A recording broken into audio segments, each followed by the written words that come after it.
Hello? There we go. That was weird. I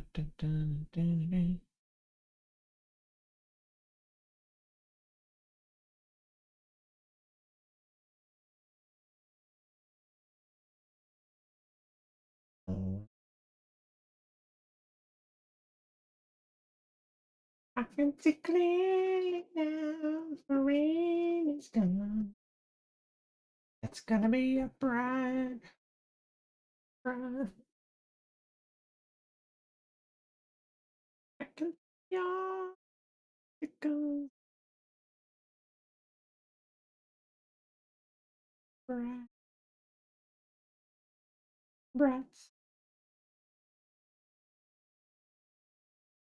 Wicked.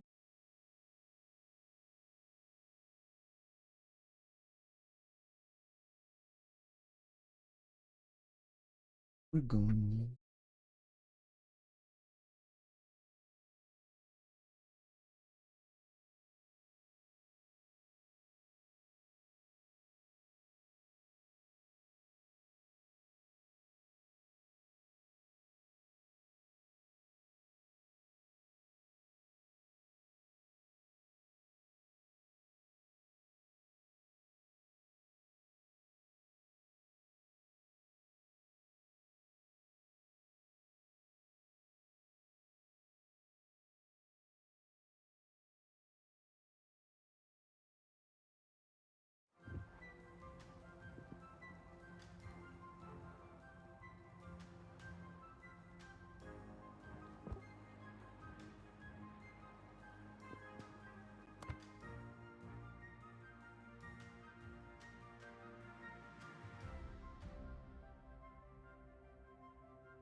You're so messy.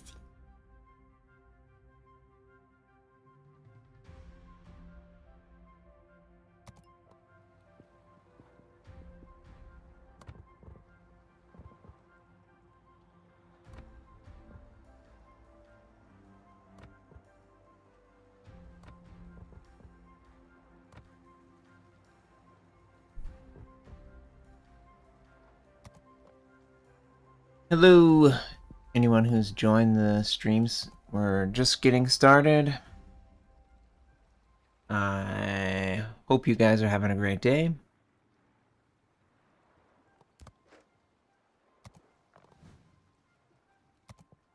Let me see.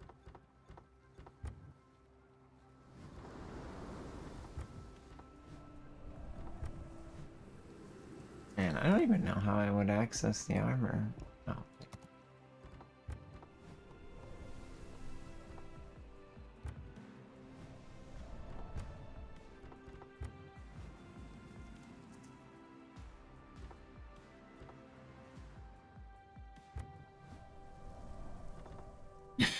Am I missing something? Where the hell do I look at the armor? Port, economic bonuses, survivability.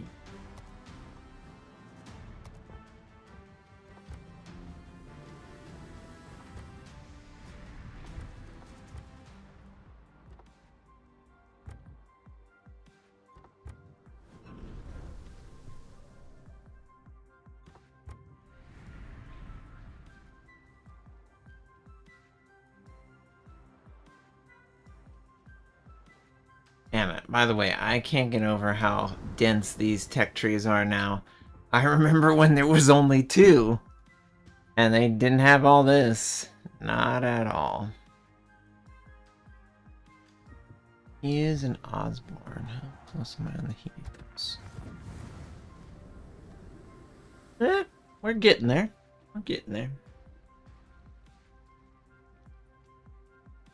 Mount.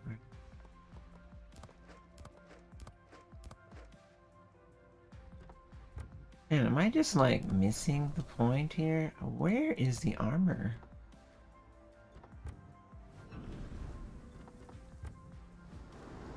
Thank you.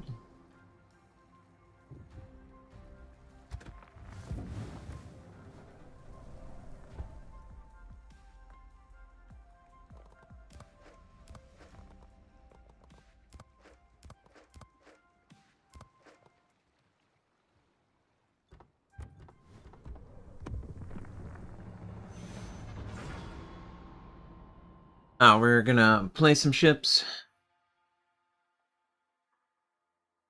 Yeah, Hugh Jim, I am still in the CC program. I just never left. They didn't kick me out. I guess they tried to at some point back in the day, like 1 or 2 years in, but I guess I argued fairly because I was never removed. But I think over something I was critical of, and someone didn't like it, but I was like, this is really normal for me to express this in my culture. So it's very weird to be like not allowed to express this. So they went back and like rescinded the penalty or whatever. So I never heard anything from that ever again.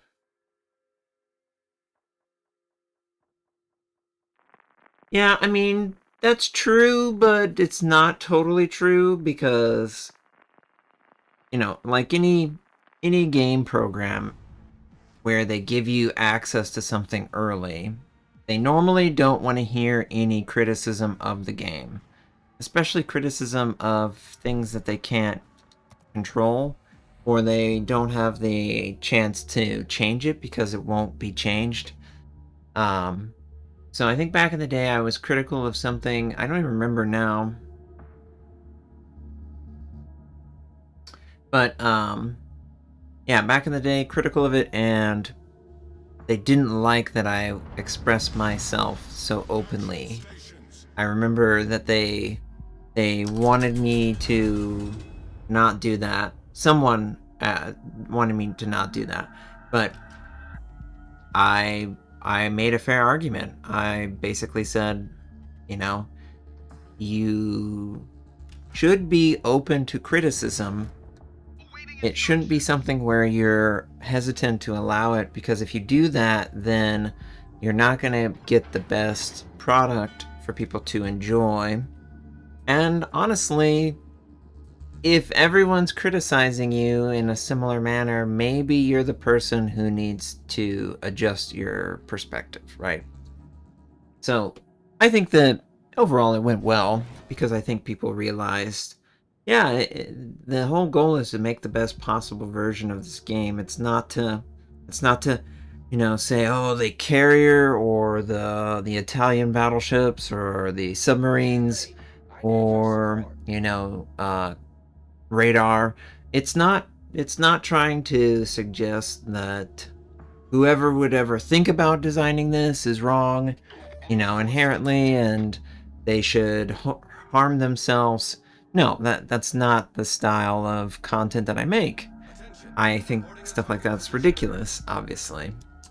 I'm more trying to get the understanding that, if we want to make the best game possible, which that's the goal, then we need to be open to people legitimately criticizing, the way that the missions work or the dockyard or whatever, so they can iron out all of the details before it gets to the 11th hour and you can't do anything. All right, so I am in the Italian battleship because I'm trying to get my research bureau on, and we're just getting our first one of the day here, and I can fire on the Dallas.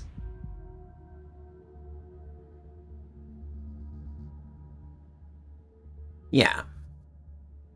Yeah, some people, they live to criticize others. I'm not like that. I'm more trying to make the game better. And if that is criticizing you, well, maybe it's fair criticism. That's the way I view that. And I think that's ultimately the understanding that they came to. It's like, okay, this person cares about the game. It's no different than your mom or your dad or your family, your wife or your husband coming to you and trying to make the situation better with their input. Or your, teacher, professor, boss. Okay. I'll take these shots. Take these shots all day.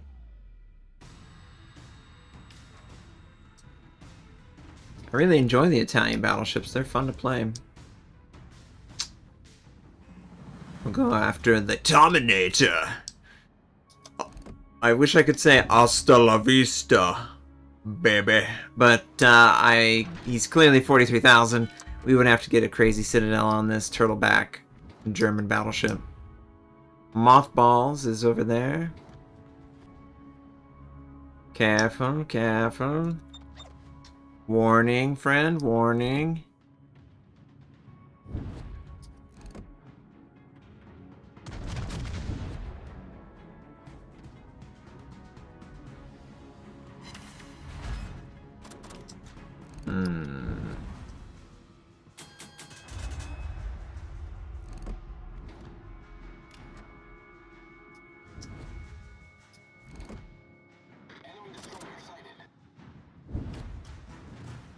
Switching to AP. I have that special unique Italian battleship passive where it doesn't make you recharge your guns as much as you would have to restart it. Just a little too high. I'm missing the citadel. Just a little too high.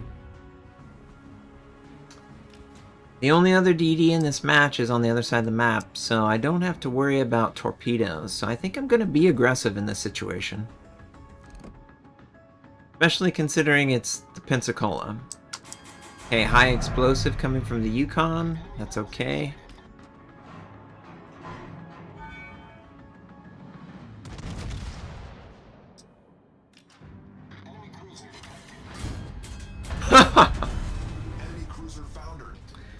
Enemy cruiser foundered. We've got to be aggressive on the western flank.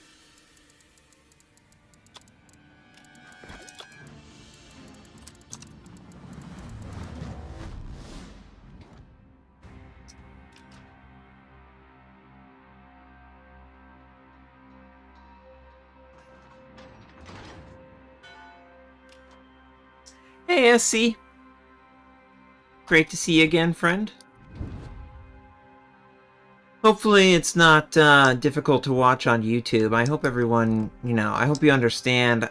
It benefits me to have it be a one-stop shop kind of audience instead of having you manage like multiple different ways to support my stream.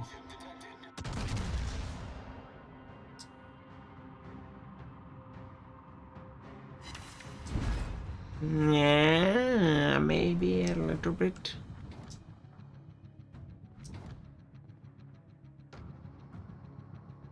I appreciate it, and that's why I like the VODs over here. I think, obviously, YouTube is kind of world-renowned for having VODs for everything, so, it's really important that...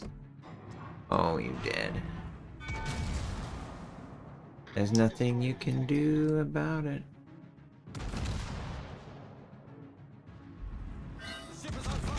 Alright, we're not gonna play with that.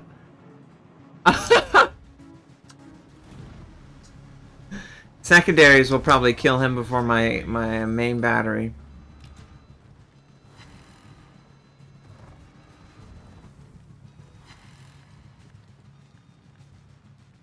That damn Italian battleship accuracy.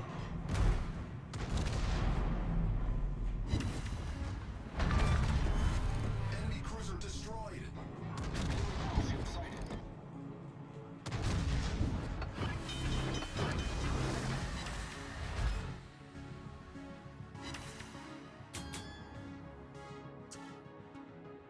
This is NA. I play on NA. Problem solved, sir.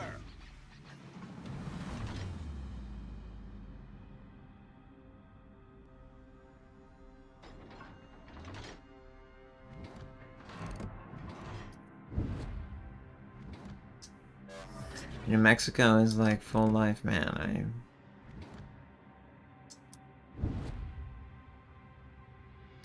I think I should push up and go after the cruiser if he's gonna just stay spotted.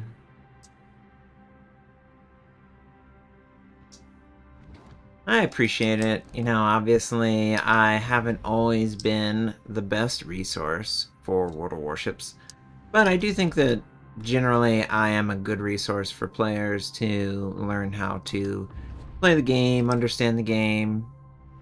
I hope that as I relearn how the game functions, I can be a good resource again.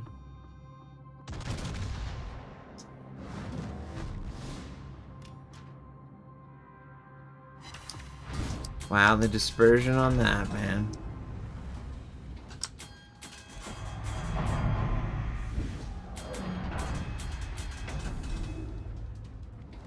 Guess we're gonna have to fire on the Yukon since he's broadside to us.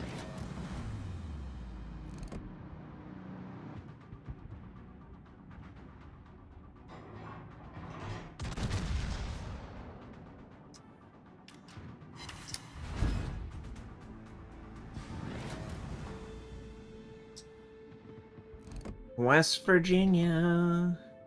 I think the Yukon wants to run into the West Virginia. No, he believes in his heart that he won't die here. He didn't believe that. He should have just rammed the West Virginia. But too late for that now.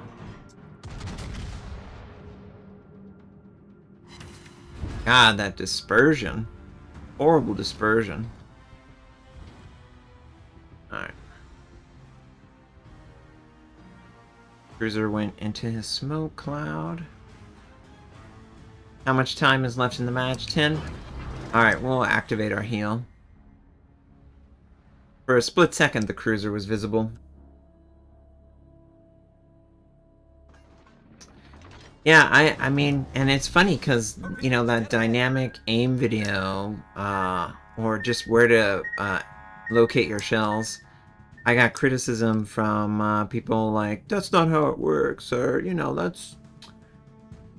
You know, this person says this, and it's like, why don't you just watch the video? You know, watch the video and see if it works for you. That's always been my thing.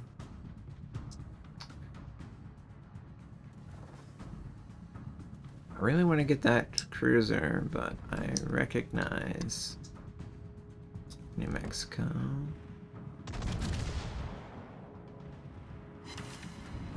There we go, there we go.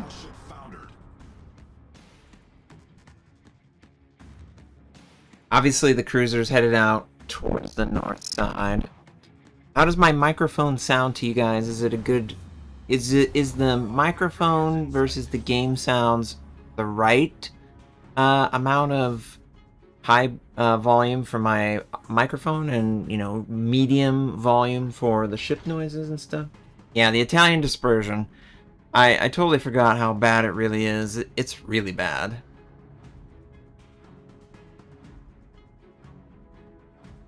Okay, cool.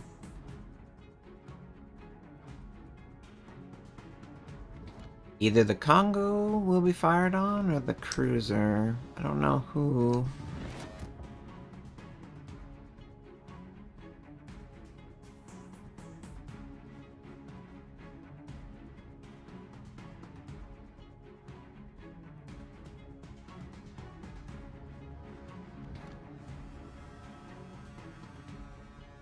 Torpedoes to starboard.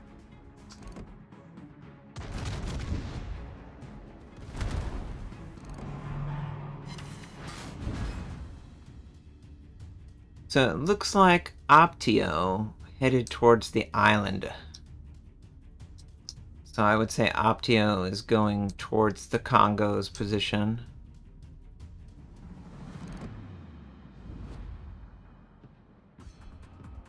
Switch to high explosive, and we're gonna miss it. Optio is pretty frustrated, I'm sure. I'm just gonna fire under the guns and pray for the shell gods to give us the shot we need. Please be accurate, please be true. The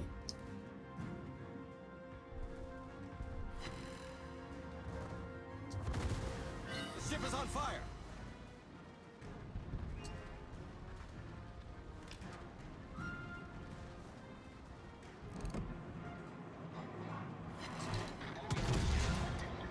No! Alright. Good first game. Happy about that. Hey, PK. Come here. Yep. Yoink!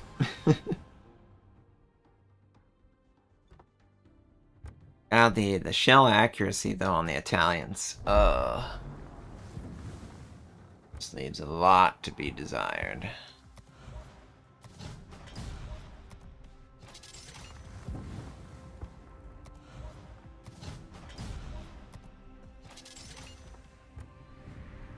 You know, the funny thing about all of this is, back in the day when I first started the game, I was so broke for the in-game economy. I had nothing. Absolutely nothing. Oh, nice.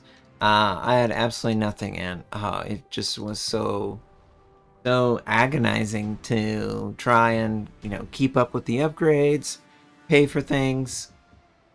It's a completely different situation now I find myself in, but back in the day, it was not as easy as it looks for my account. So, if you're playing the game or you came to the game and you're interested in getting better at the game, always remember that everyone had to start somewhere. It wasn't just given. I didn't just have all the resources and have all the ships. I unlocked them over many, many years playing and streaming, and it just takes persistence. It's not anything special.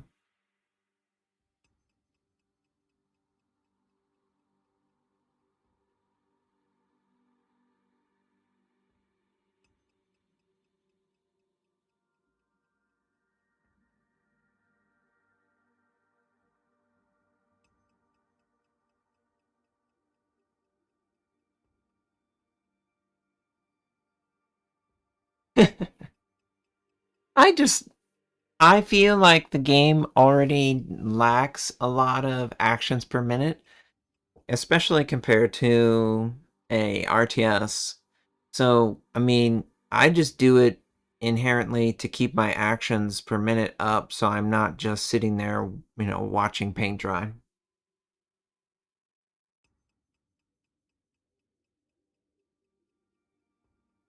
Yeah, that's awesome. That's awesome, Burnham. Yeah, you can play this game completely free to play. You can get great rewards. It's a generous game when it comes to the missions and the rewards. And if you, play your cards right and use it only on the appropriate vessels or unlocks, you can really excel at the free to play structure that is. The cool thing about free to play for a multiplayer game is that the player playing the game is as valuable to the developer as maybe the player seeing value in the unlocks that normally are behind a paywall. Some developers, they miss sight of that, or they lose sight of it, and they don't enable the player to double aircraft carrier.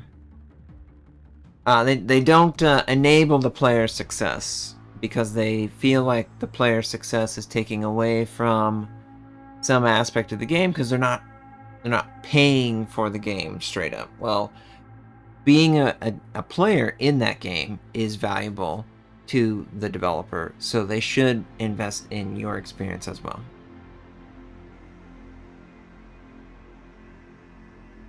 Yeah, I mean, bad habits. I definitely have bad habits too related to the game. Good luck, everyone. Engine boost activated. So one of the things that I didn't notice is the alternative French DD line is trying to get you to get really close to the opponent.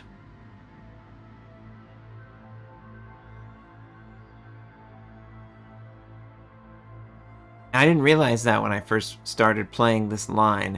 I didn't realize that ideally I would be torpedoing at 6-kilometer range. I thought it was, torpedo at maximum range, and they won't be able to get away from that.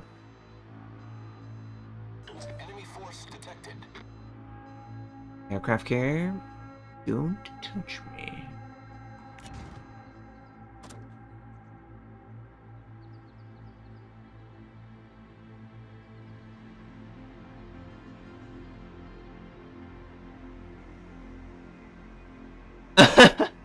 Really? A lot of players recommend the dynamic. Oh, that is so funny. Yeah, I always thought it was when I was controlling it. I thought that it had a, you know, a 1-to-1 ratio, a 2 to. I thought so. What is it? It's 1-to-1 for 30 knots, and then it's. Gosh, I don't even remember. That's how long I have been away from the game. I don't even remember what I recommended for the game to get the most out of it.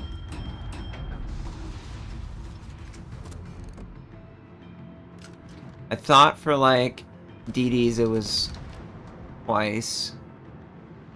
So, you know, 3 would be 6.7 or something, because 40 was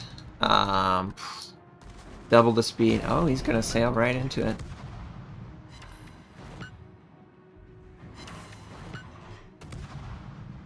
Enemy destroyer sighted.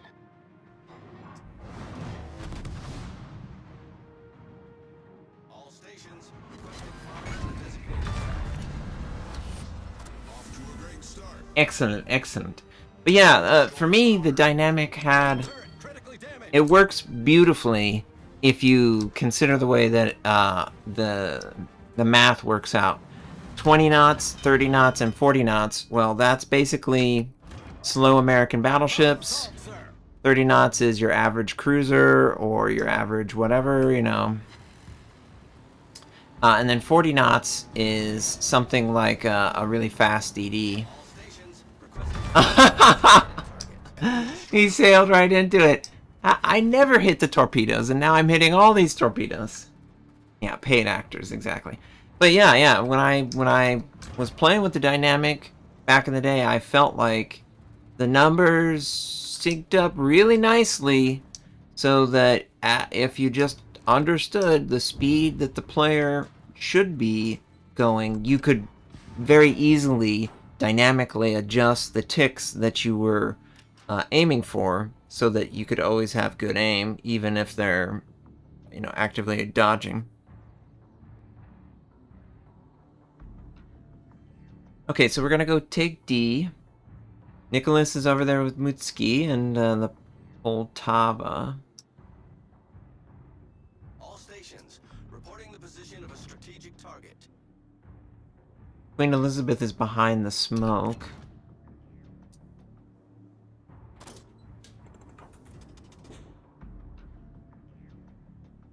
Oh, yay, lovely, the Ranger. Your DDs might be throwing. Might be throwing. Oh, they would never do that. DDs don't throw the game away. Our team has taken the lead.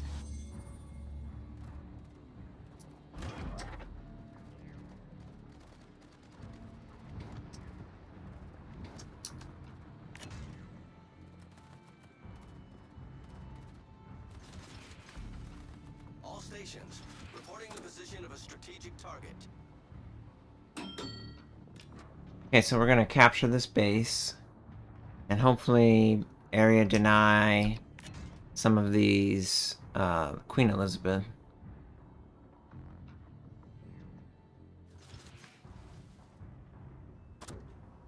Oh, okay, so it has that little indicator. That's the maximum damage threshold, and then it drops from there.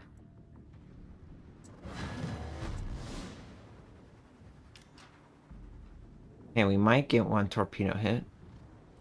Maybe 2. Definitely 1. Okay, that's good, that's good. You're gonna use damage control? Yes. KJ used damage.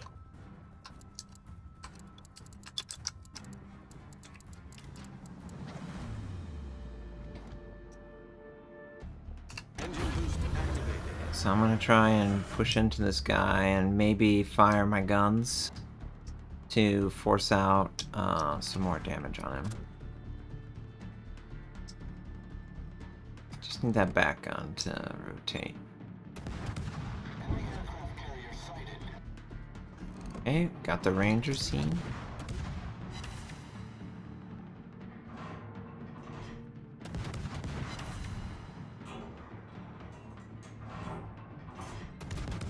The enemy battleship that headed into Sea Point got knocked out. That's good. Okay, we got one fire set. Looks like we could set a second one in the center, which is great if we can get the shells to land. There we go. 2 fires.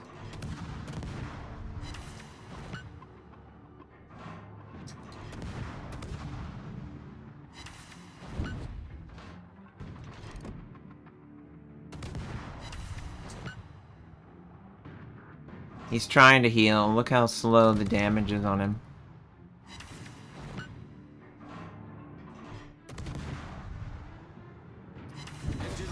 Beautiful, beautiful, beautiful. Alright, I'm gonna head over. I'm gonna hopefully attack these 2 battleships with my torpedoes.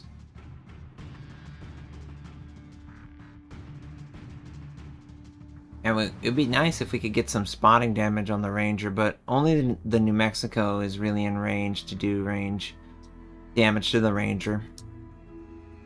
Keep that track in your head, by the way. Range, Ranger, ranges. I'm gonna range the Ranger because the ranges seem to be appropriate. Okay, Texas is either run aground or he is slow.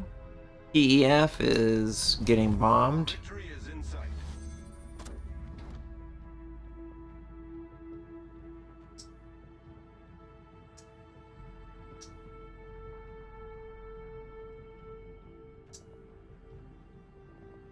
Texas is definitely not having a good time.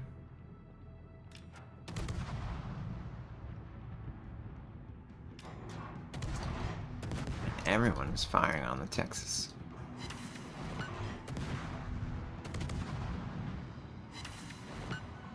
Okay, yep, wow, wow.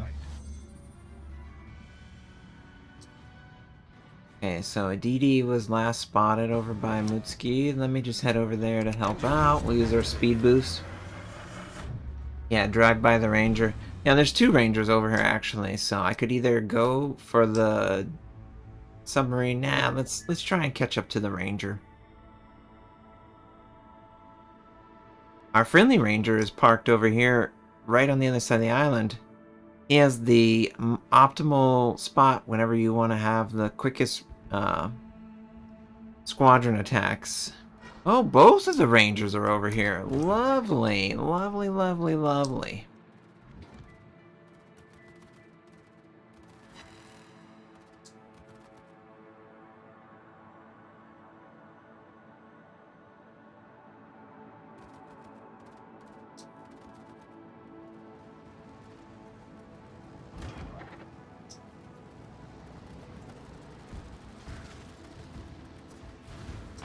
Ship is on fire.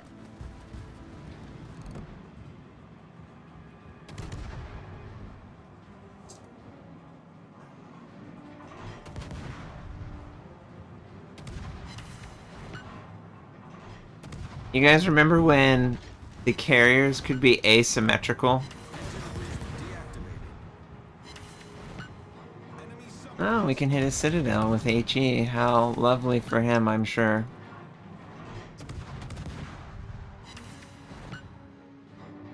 But yeah, back in the day, back when it was RTS, you could have a scenario where one team had a carrier and the other team did not have a carrier.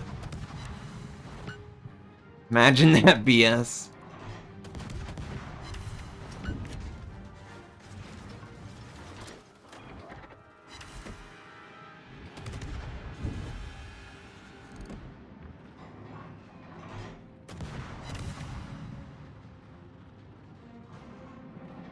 The aircraft squadron wanted to make a cameo there.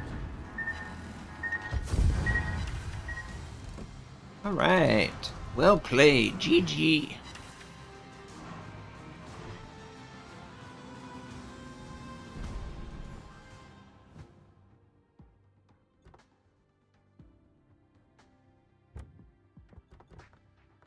So far, so good. We've had really great games. Just to say welcome everyone who's enjoying the stream right now. This is Notser. I am back from an extended break for World of Warships. Hopefully you guys are enjoying the content. I'm going to be doing more of this in the future, and I will also be working on a couple long form video. Nothing like what I used to do, daily video. I don't have the time. I'm in a relationship. I have a ton of animals that I have to take care of, and I have like, a real job. Hopefully, after breaking my leg, I had to transition away from a physical labor. So I'm in a process of a weird learning about myself experience, but I love playing ships. I love talking to you guys. It's always been a joy for me. If you enjoy this as well, please subscribe to my channel. If you like this video, please like it as well, and leave in the comments what you think. I really appreciate it. It helps with the engagement of the channel.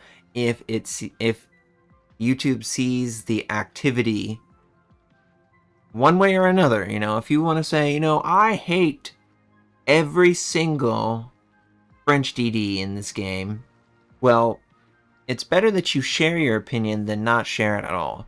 Obviously, I will tell you, that's really overly harsh because I love French DDs, but, hopefully you enjoy the game and this experience with the community, because I certainly enjoy having you here. So thank you again, all of you who are watching right now or watching after the stream has gone up on YouTube for a VOD. And one other answer, Notser, you streamed on Twitch. Why you stream on YouTube? I'm streaming on YouTube because YouTube has an extensive VOD system.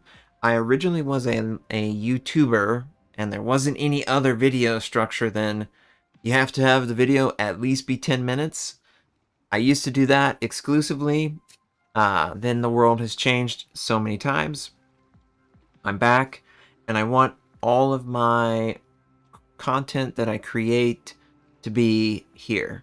So if you know someone who enjoyed my Twitch stream, please encourage them to follow me here. And yeah, it's been great. I really enjoy being back. The support's been awesome. Thank you again.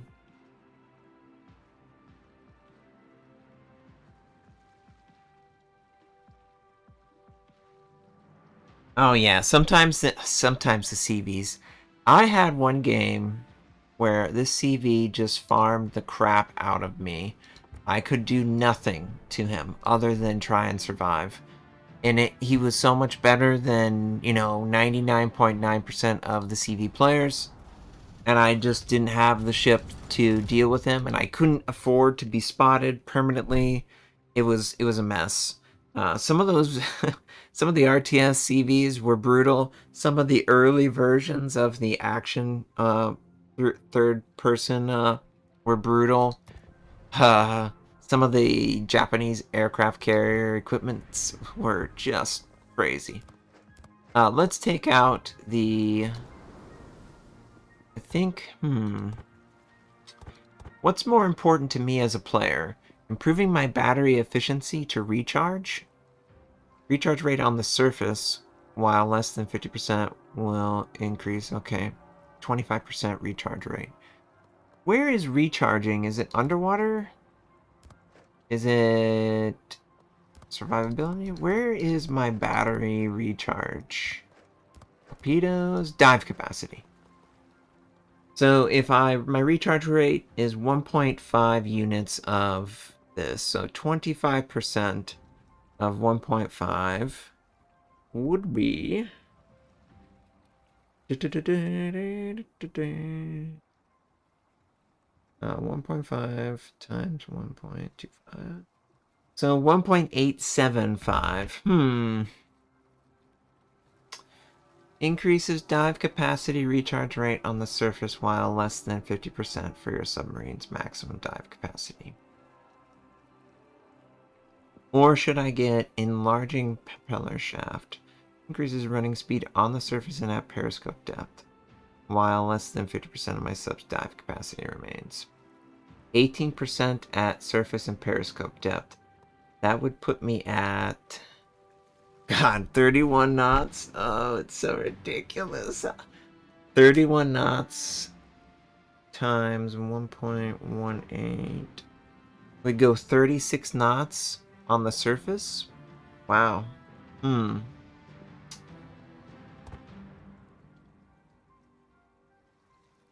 yeah, I appreciate that. I actually want to see if... Oh, how do I access the folders in...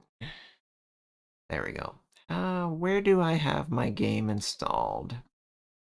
So I'm using Linux. So I'm trying to figure out where this game would be installed on Linux. Does it tell me in my Steam where it's installed? Game save, launch options, compatibility, updates, beta, installed files. Okay, my installed files, common, okay. Replays. Ooh, yeah, okay. What was that game we were in yesterday? Yesterday. All my troubles seem so far away. Mm-hmm. You are safe. Oh, Hardy, France, Prince. Gosh, I don't know which game. Must be this PGS. Must be this one. Canada? We'll keep that in mind. And we'll come back to that. Anyway, subsidized griefing opportunities. Yeah. Yeah, I mean, submarines are definitely not where I would want them to be. I would love submarines to be information gathering, personally. I think that information gathering is the way to go. Reduces sonar cooldown if your ship's detected. If your ship is detected by the enemy. Keyword, if. Something you don't want to have happen, by the way.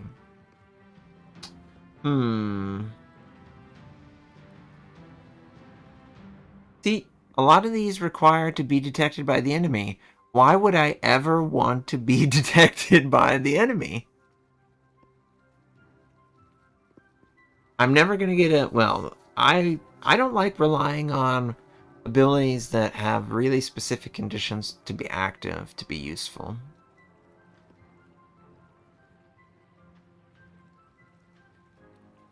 Duration effect on a sector highlighted once.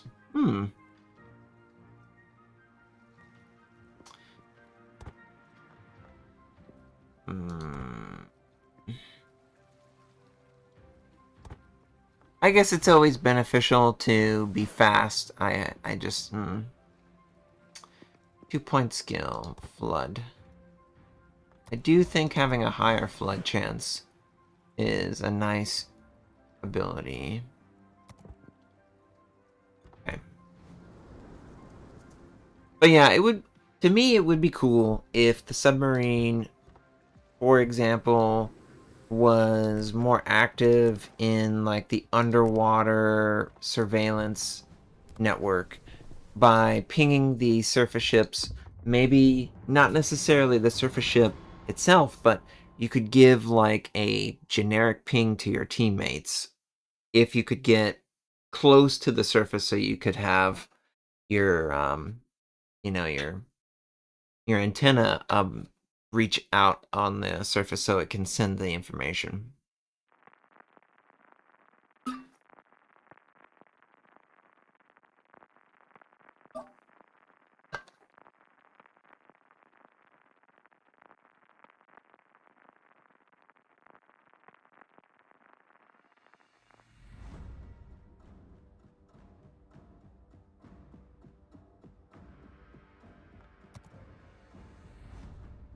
Welcome, guys. Hopefully you're enjoying it.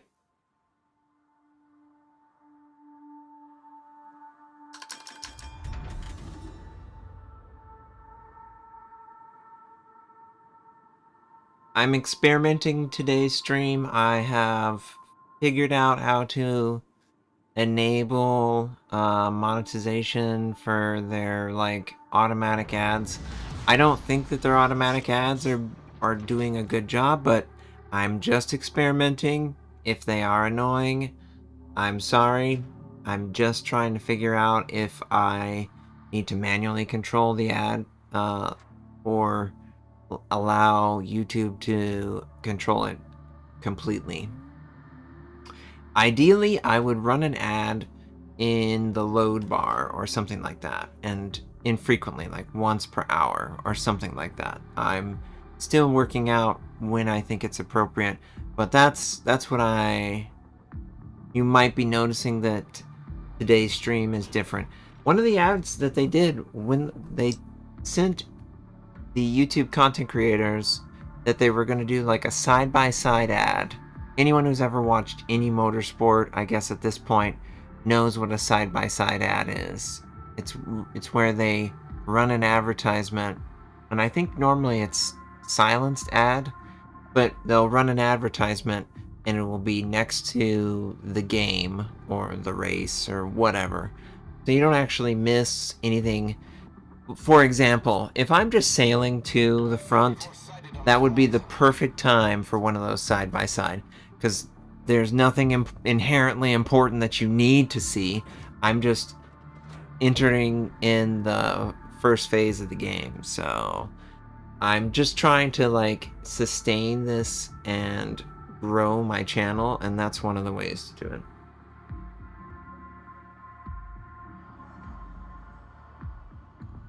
Oh, I mean, they have insane speed. I don't know why they have to go so fast. But, you know, I like this. I wish I was in this view more frequently. Because this is really what... Oh god, what is... This is really what the submarine should be doing. The submarine should be in their periscope, you know, spying on what the enemies are doing, and sometimes infrequently attacking. But normally, not really, because they can't afford to do that, you know? Like, I just don't know how you would ever dumbfire this stuff. I really don't. I don't know how the Soviet dumbfire would ever be successful with such a small amount of torpedoes.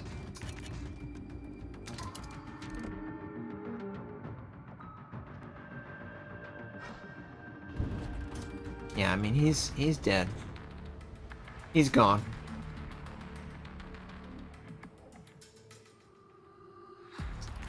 Torpedoes, dead ahead. Hello, Wookiee. Let the Wookiee win.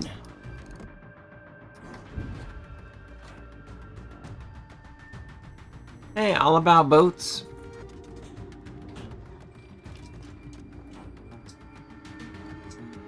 A lot of enemies over here. Guess we should switch to this guy.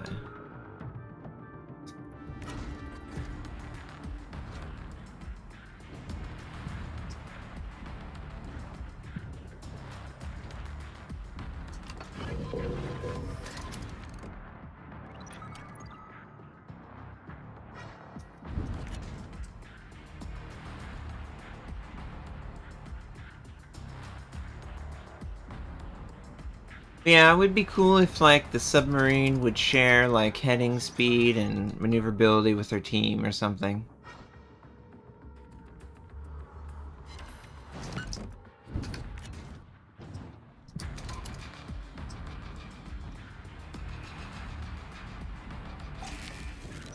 Low battery. Commander. Shoot! We're detected!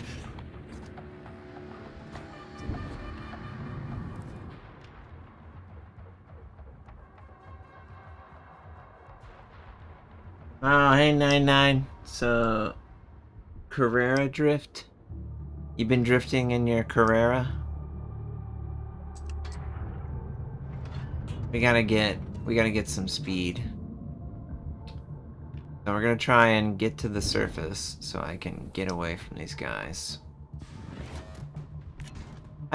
I have no idea how dumbfire torpedoes would really work. It seems so easily countered. Battery depleted. Battery depleted! Commander, we've been detected.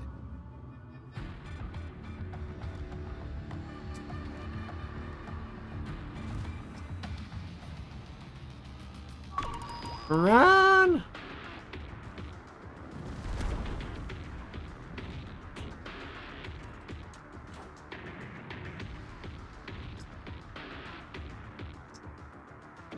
Man, they are pushing hard over here on the west.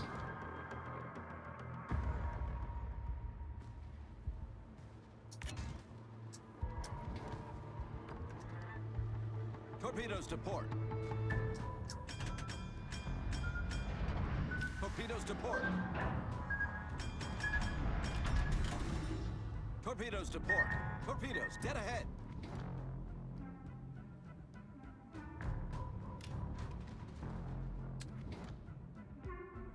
Commander, we've been detected. Commander, we've been detected. And these guys are really pursuing.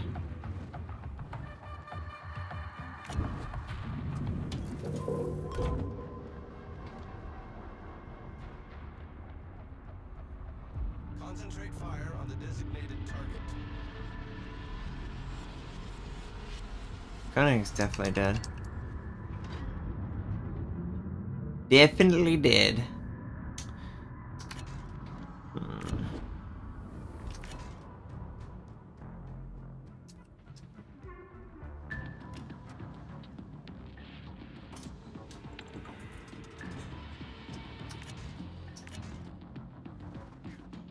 Keep switching back and forth. Torpedoes to Feel like there's a DD close by.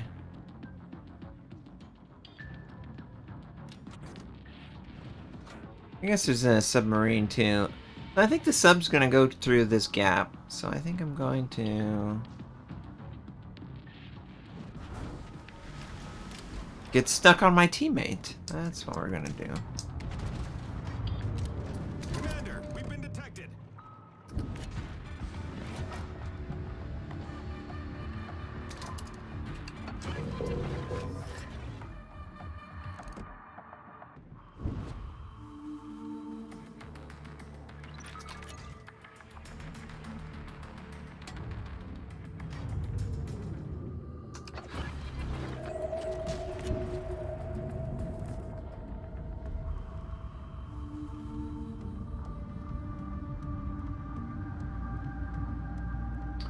Yeah, Wookie, my life's doing pretty good right now, overall.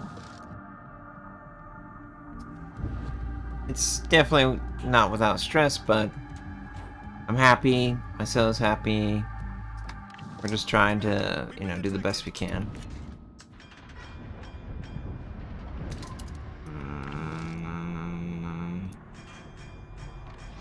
You're annoying. Torpedoes, direct front. That's annoying. Okay. Low battery. Torpedoes to starboard. Okay. We're able to kill him. I guess he didn't move away fast enough. Yeah, I don't know how submarines kill things with dumbfire torpedoes with the nerf to shotgunning. I'm glad they nerfed it, don't get me wrong, but I just don't know how the Soviets can be successful with 4 torpedoes facing forward. Commander, we've been detected. We've been detected.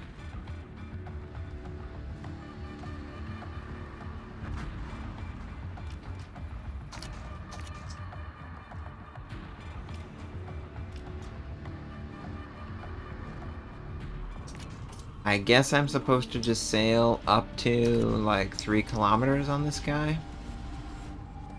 Yeah, maximum damage threshold, 3 kilometer.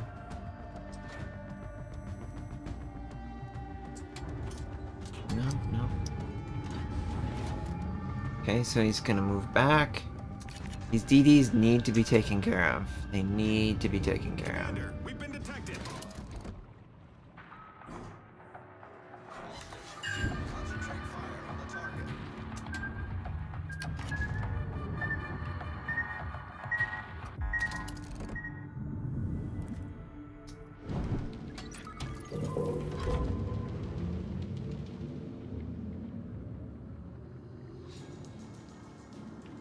I love the visuals of the submarine. I know it's like, you know, sad to see the ship sinking, but it's nice to see the ship sinking. Like, we didn't have that before the submarines existed, so I didn't have that, like, B-reel option. But, you know, now I do, so... Okay, so get up close. I almost want to get the battery one. I really do. I think if I could get my battery up faster, it would be a stronger option. But to me, this is what the submarine should be most of the time, and it's not, because you can't play it like this.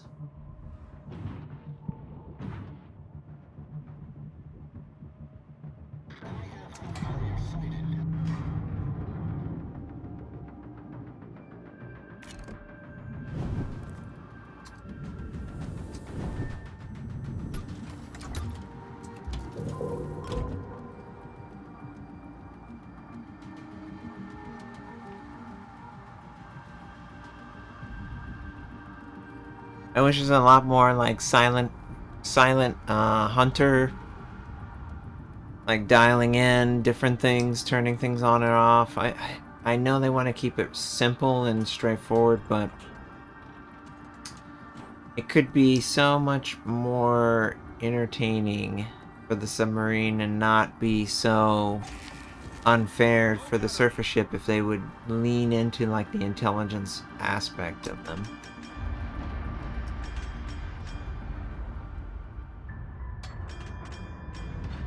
Go ahead. Go ahead, Ganiza now.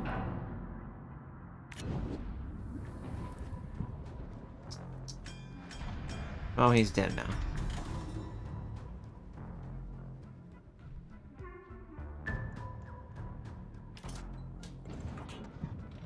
Oh, he's gonna burn out. Okay.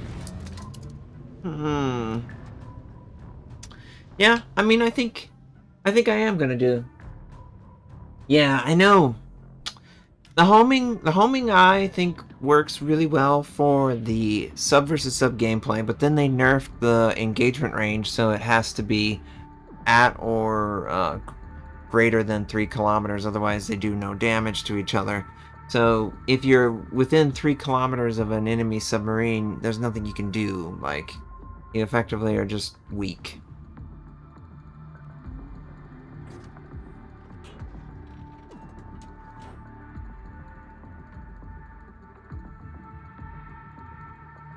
Hey, PK. Hey, what's up? Get back. You okay? You get your claw stuck? I'm sorry. Commander, we've been detected.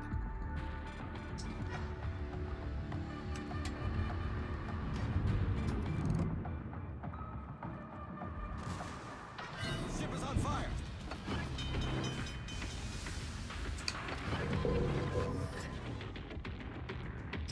Problem solved, sir.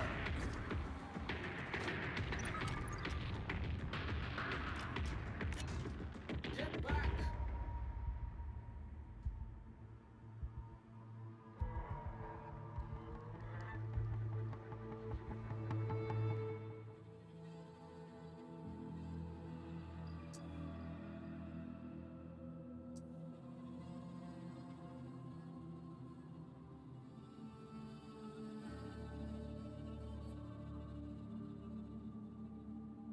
Yeah, the shotgunning is ridiculous and obviously shouldn't exist. But it killed kind of the close range submarines. because of the way they control, you can exist on planes, and one of the things that like a skilled submarine commander in a sub versus sub game, he would attack preemptively the plane that the submarine would be playing on, you know? So for example, if I wanted to kill an enemy submarine, he's going to sit at like 30 meters below the surface, and I can send torpedoes at 30 meters. And because of the way submarine, it's kind of like 3 or 4 game spaces layered on top of each other, and they are... Really?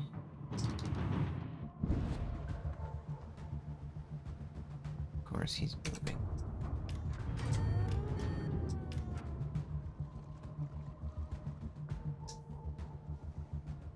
He knows he's spotted.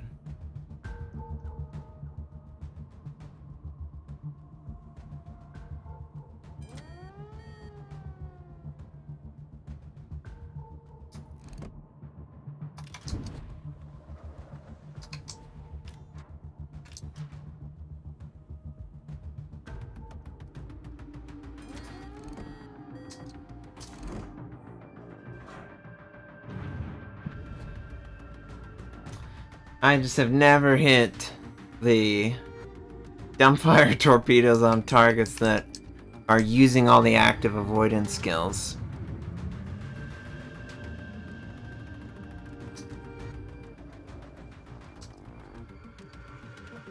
Hey, Skyheart. Well, yeah, I mean, subs don't go this fast in real life. They go like 10 knots underwater.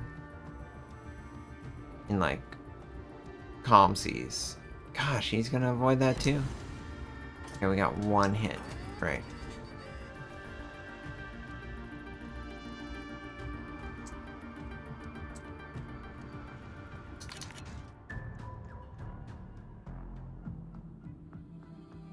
Yeah, I mean, broadside is one thing, but can you get broadside? Not every time. So they just went for the cap, both of them.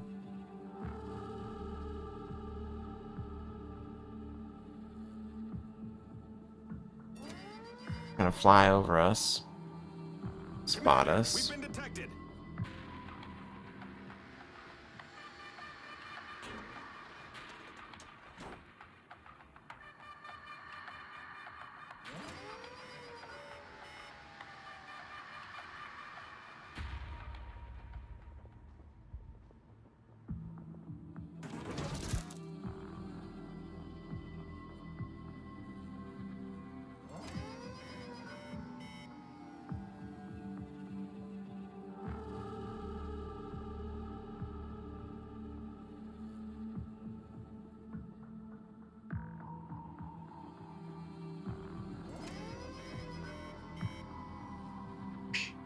What are you doing, PK?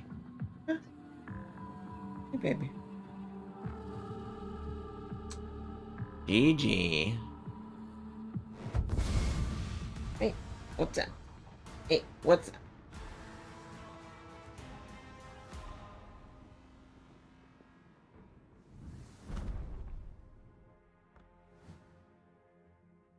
that? Nuclear power. Well, you know, they used to have jet fighters on the tier 10s. They eventually removed them, but that's not before they definitely had them. Torpedo risk of being incapacitated. I just don't know. I don't know how to make the submarine more successful currently with my skills.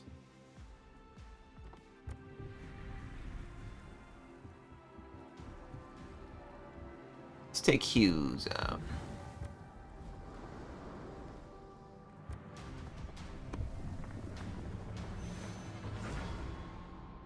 Yeah, I mean, they're on the super ships now.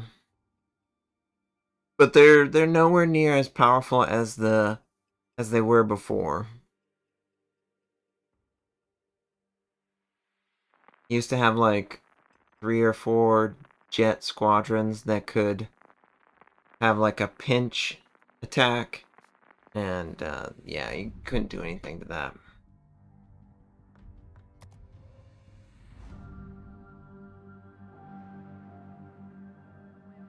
But you know, I look at it like, do I need to play submarines versus playing a destroyer?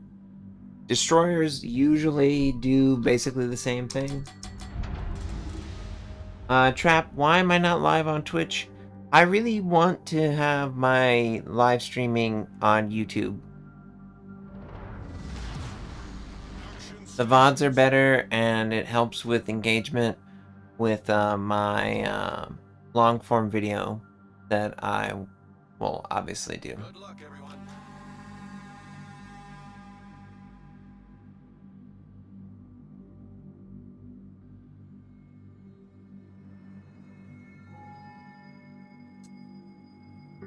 Engine boost activated.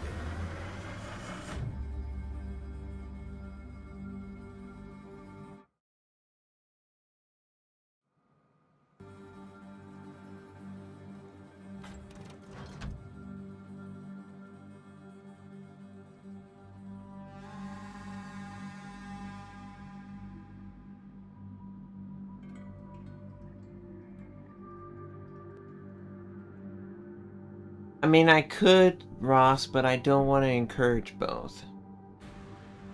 Like, I want everyone to come over to YouTube for live streaming. I don't want to have, you know, 20,000, 30,000 kilobytes per second just streaming out constantly versus the alternative. I don't want to do a messy split faction community thing that other people do. I really just want it all to be in one place. Enemy force detected. Torpedoes dead ahead. Torpedoes. Torpedoes to starboard. Torpedoes dead ahead.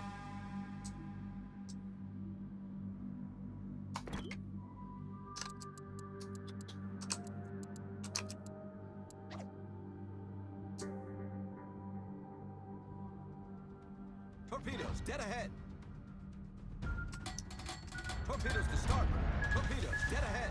Smoke generator started. Torpedoes astern. Torpedoes to port.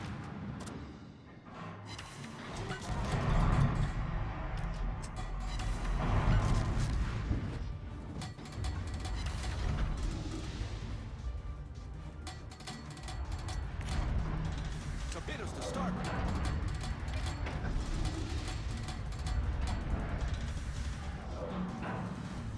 Engine boost deactivated. Torpedoes to starboard. Torpedoes astern. Torpedoes to starboard. Torpedoes astern. Torpedoes to starboard. Torpedoes dead ahead.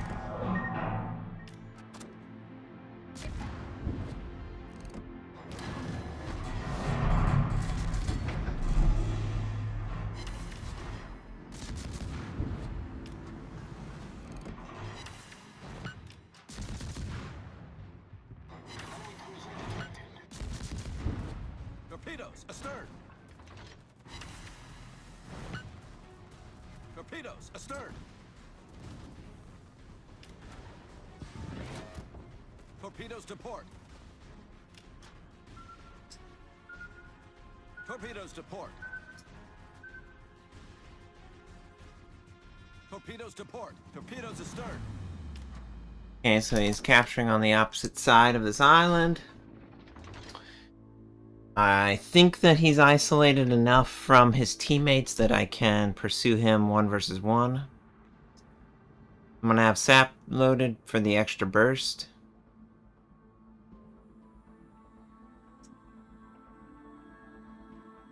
Feel like he's very committed at this point.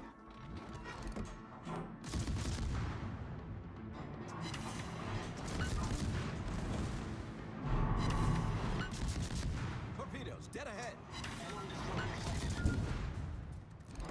Torpedoes to port. Enemy cruiser sighted.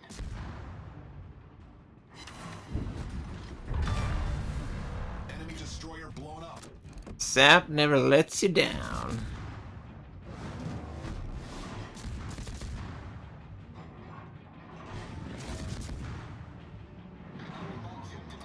We've spotted an enemy submarine. Destroyer sighted.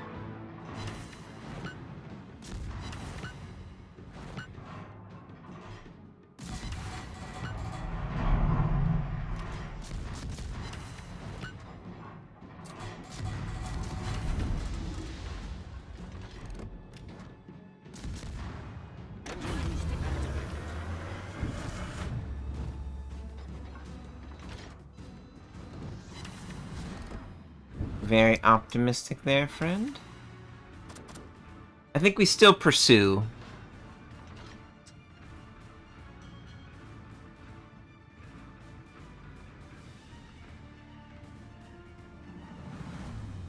I do like that they optimize the game visually with that Wargaming TAA or whatever.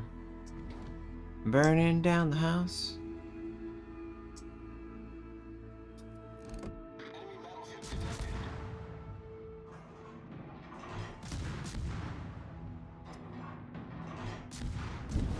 Our team has taken the lead.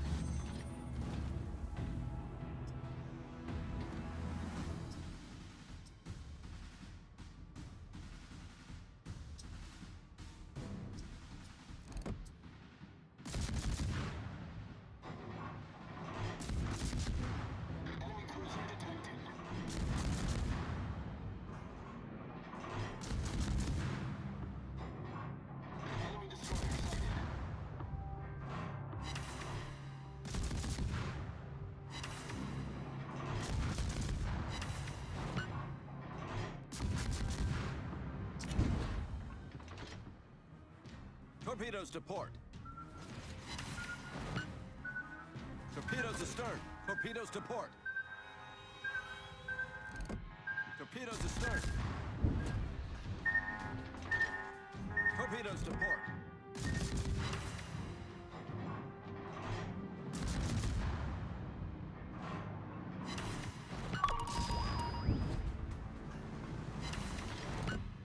Torpedoes to port. Enemy submarine spotted. Engine boost deactivated. Torpedoes to port. Torpedoes dead ahead. Torpedoes direct front. Hull below the waterline. Flooding quickly. Torpedoes to starboard. Torpedoes astern.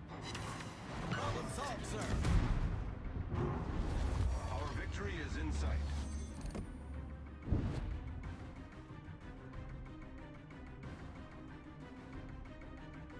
Just enough health.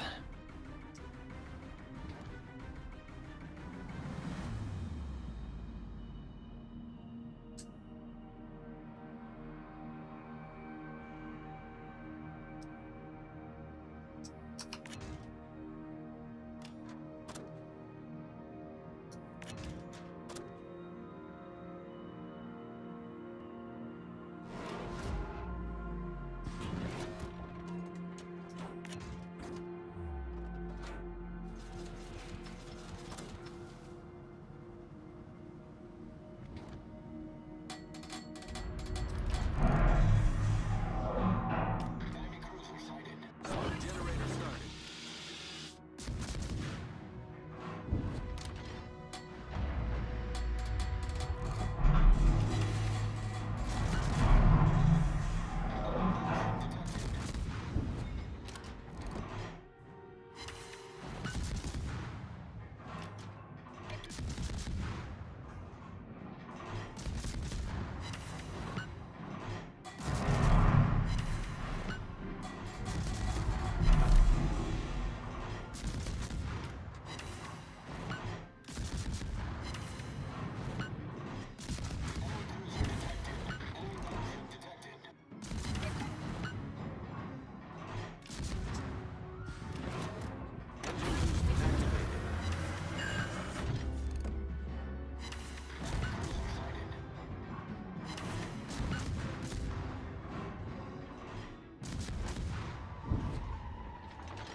Hey, FK, have a great one.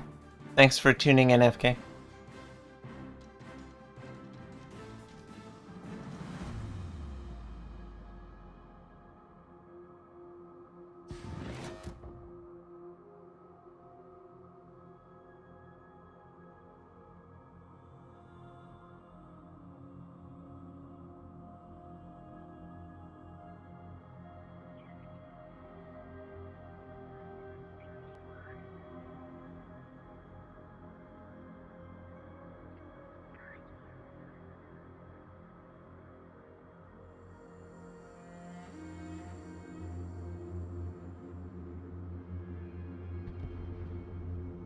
I would guess the Mayhen's gonna be over here. But maybe he's not.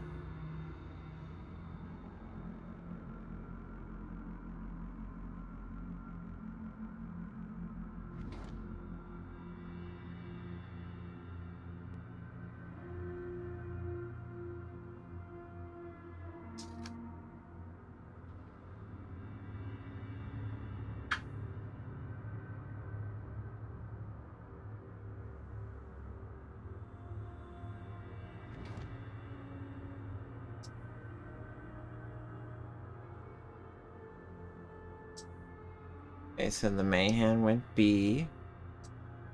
Obviously. Be careful. Careful, baby. Oh, no there. He is also very low. Engine boost deactivated. Okay, sweet. Our victory is in sight.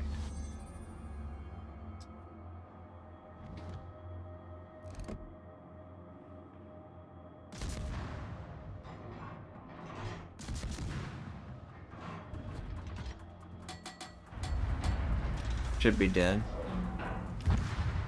Yeah. I'm still trying to get the hang of that line. Obviously, I was too aggressive there. I was just trying to kill him.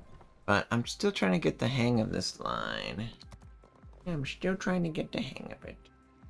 Yeah, okay, so Superintendent does not affect the smoke at all. It doesn't affect the smoke at all.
I feel like one of the critiques that they got was that there wasn't enough secondary battleship lines.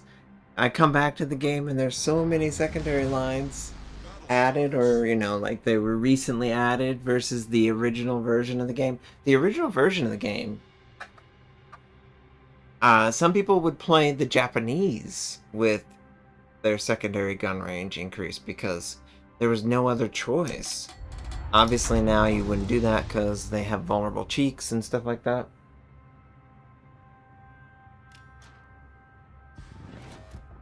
Awaiting instructions.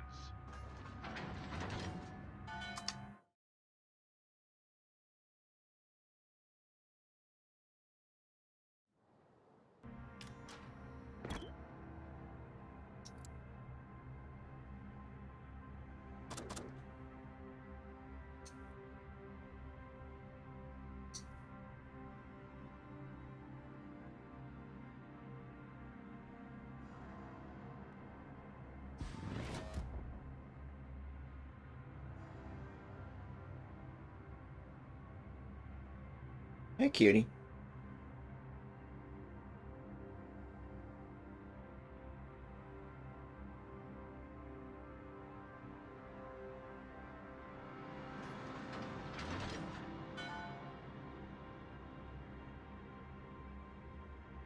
Enemy force sighted on the horizon.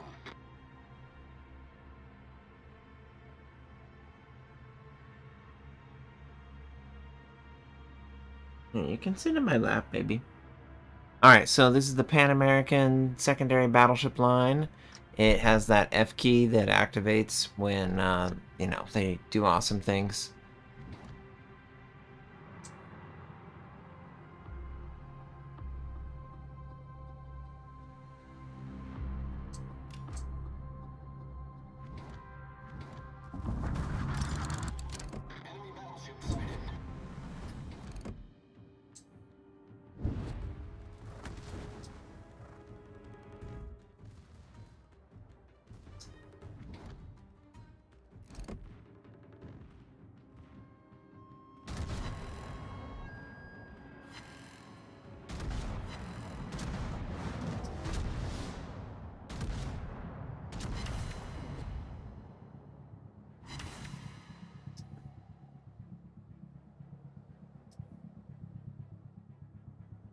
Torpedoes to port.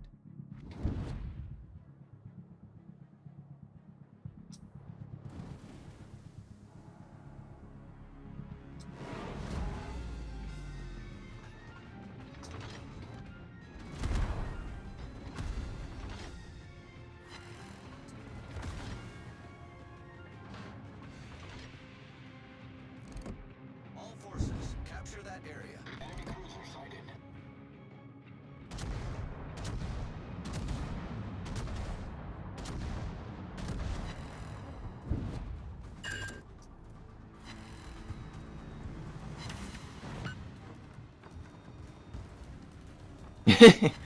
He drops his airstrike on me just to say he did. The ship is on fire.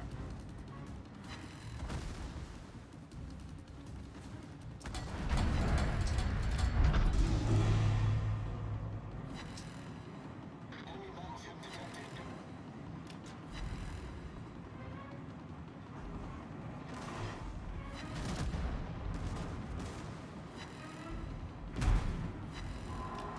Enemy heavily damaged.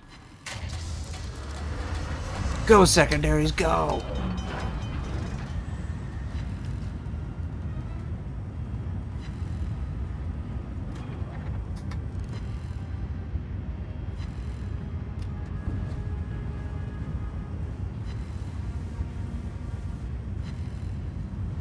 Torpedoes to port.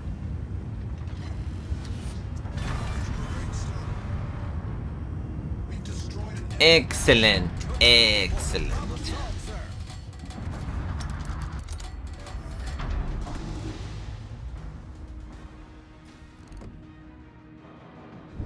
Okay, so the Aki is indeed firing on us. What a jerk.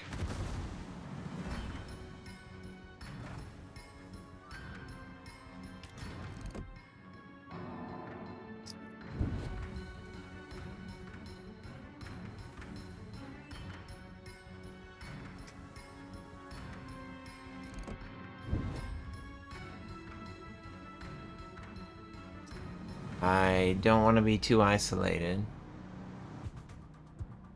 Because if I'm too isolated, I can't help my team.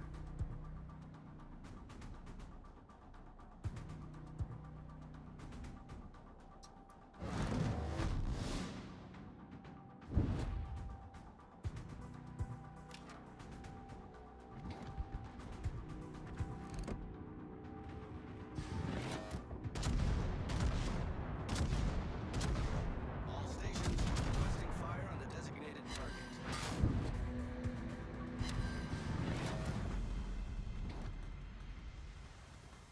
Much obliged, Commander.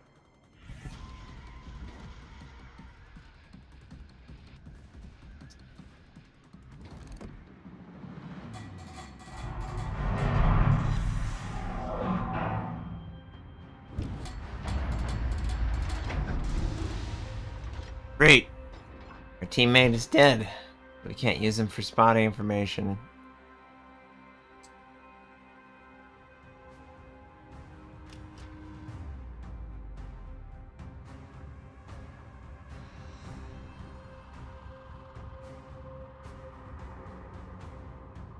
Torpedoes, direct front. Torpedoes. Do not let the enemy take the area.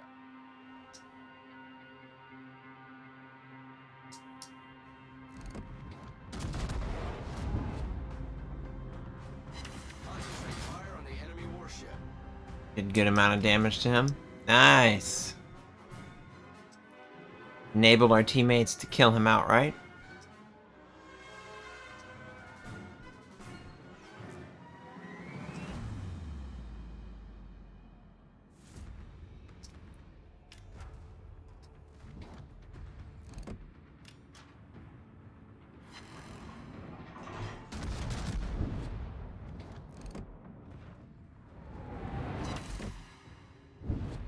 I wish more of it the shells hit.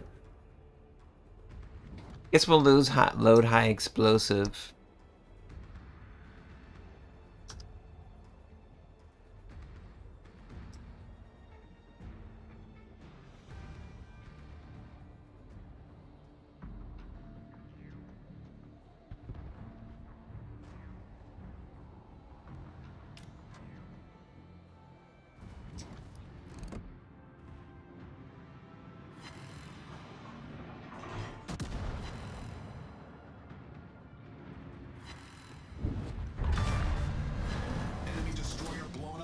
Perfect, perfect. Torpedoes, direct front. Should take one. We're hull below the waterline. We're flooding quickly. Torpedoes. Alright. Roger.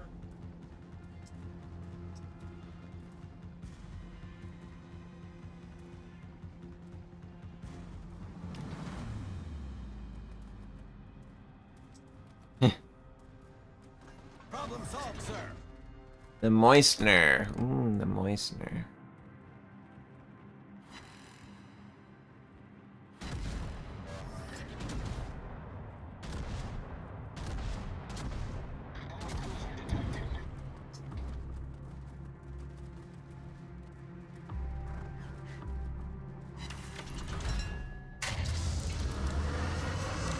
Go secondaries! Can't escape.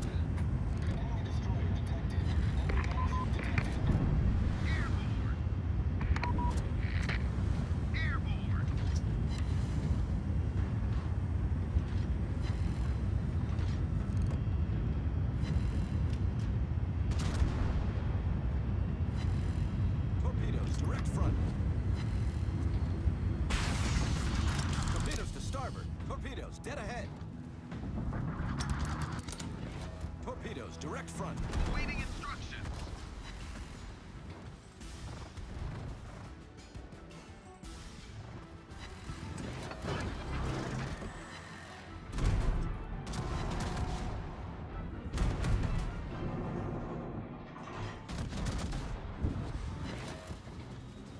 The ship is on fire. Torpedoes to starboard. Torpedoes astern.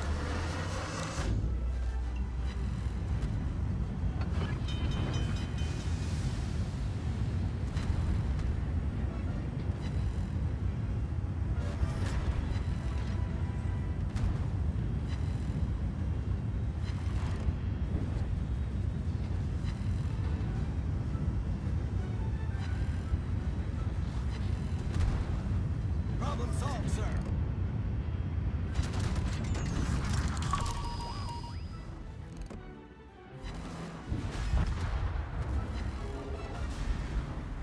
I just sail too far forward in situations like that because I'm too impatient.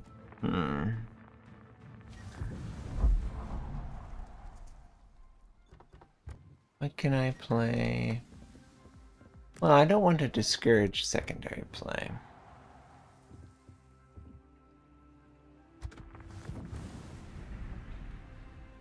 $115. Ooh, we can go to the next one. Yay!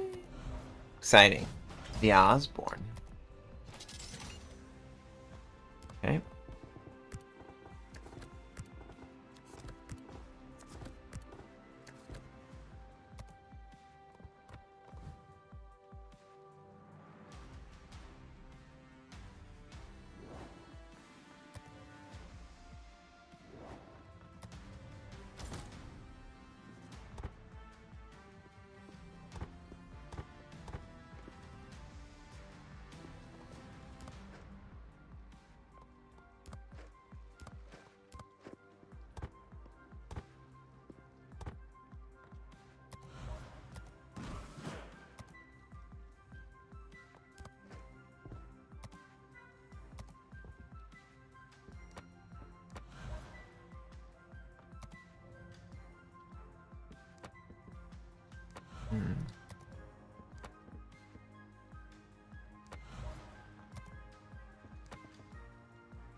Looks like I got instantly queued into a match, but I can't tell.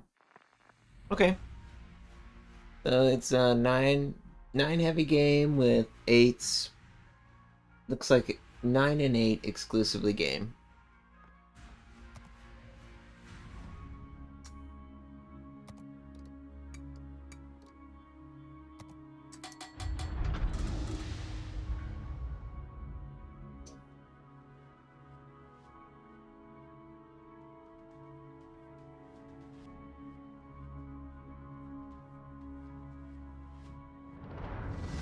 Engine boost activated. Mission stations.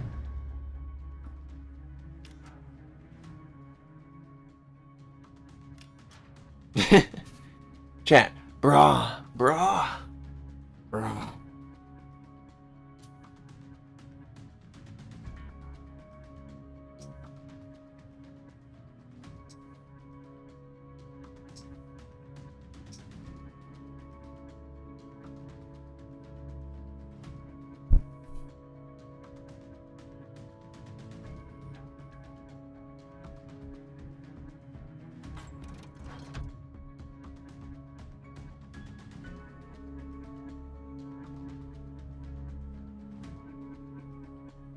Enemy force sighted on the horizon.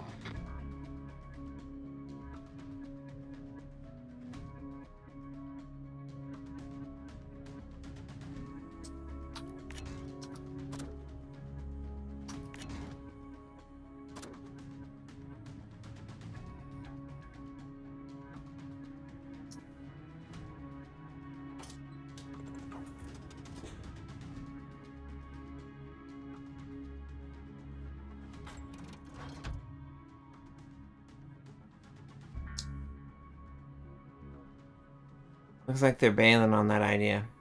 Maybe I can capture D point.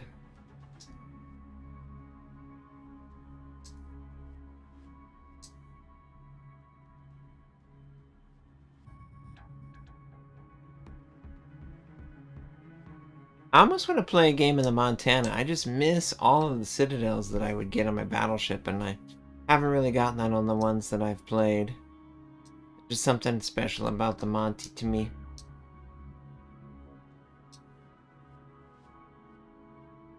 Engine boost deactivated.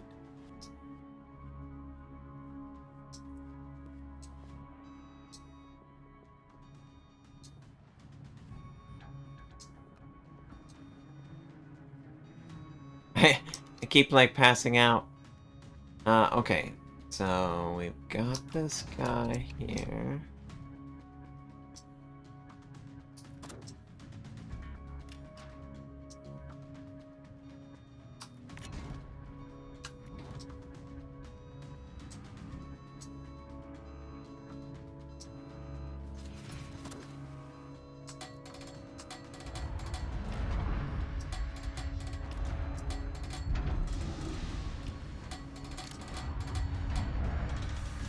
Smoke generator started.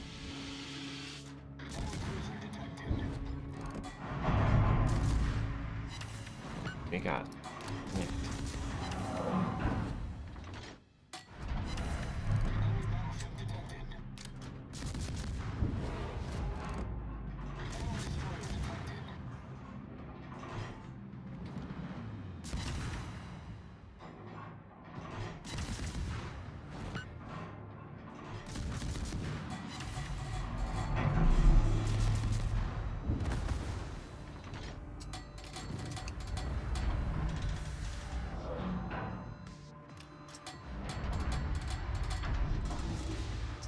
Torpedoes, direct front.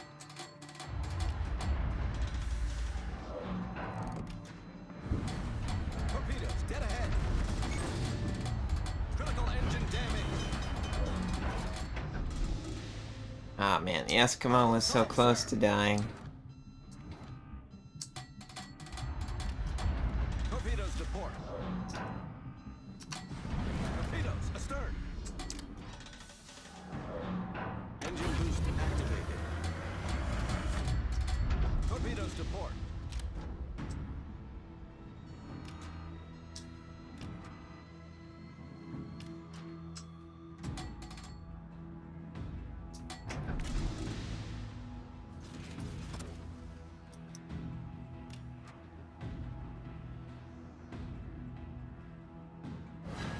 Alright, obviously I want to area deny the smoke screen.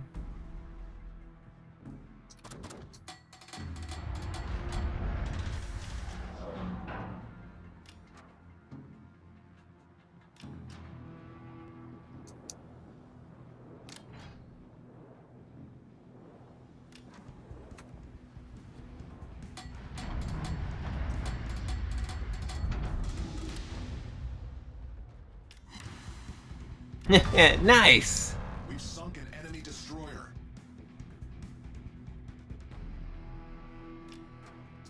Concentrate fire on the enemy warship. Torpedoes to port. Torpedoes, dead ahead.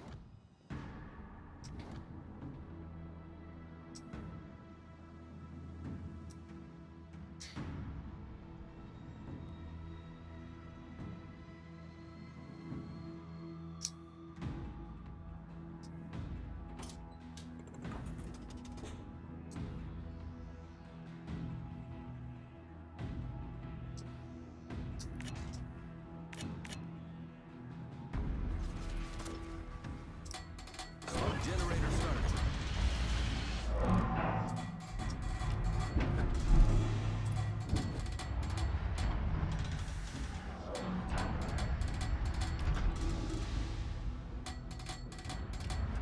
All about boats. Have a great one. It was good to see you too. Engine boost deactivated. Man, the smoke definitely tough to get full utilization from it.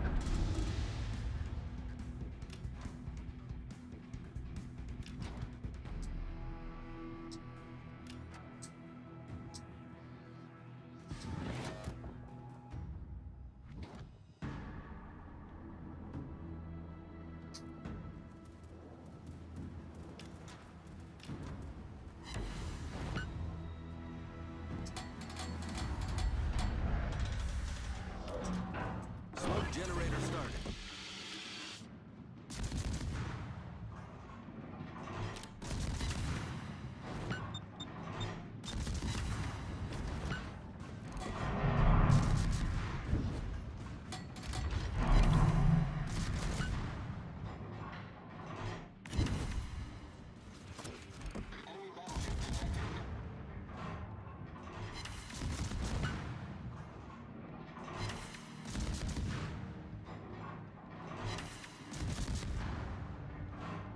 I swear the gap always goes the widest.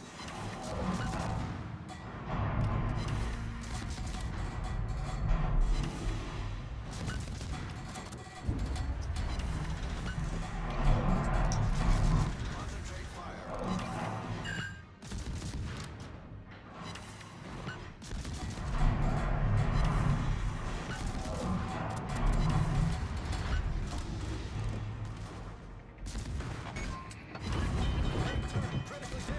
Main turret critically damaged. Problem solved, sir.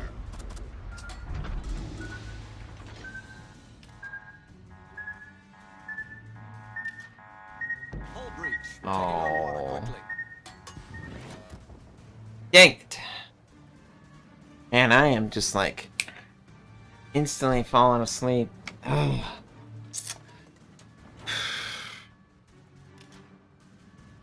Wow. Friendly is pulled way back.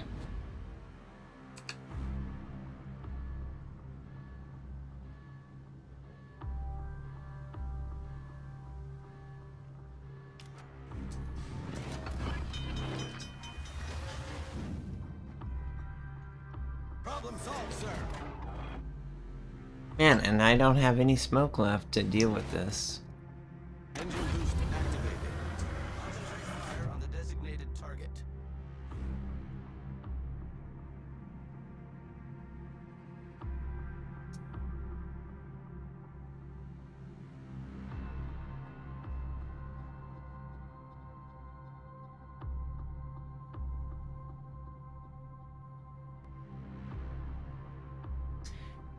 I really don't know about this smoke generator, this temporary one. It is tough to use the right way.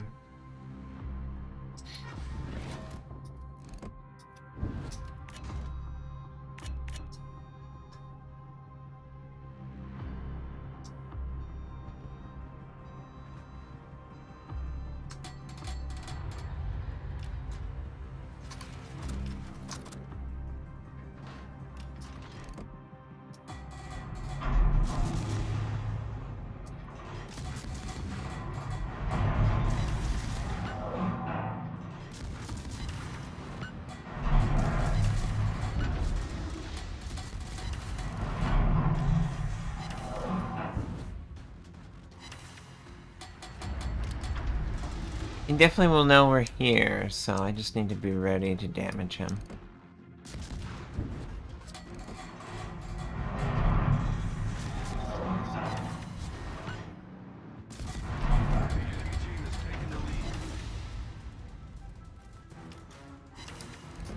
The enemy is about to win.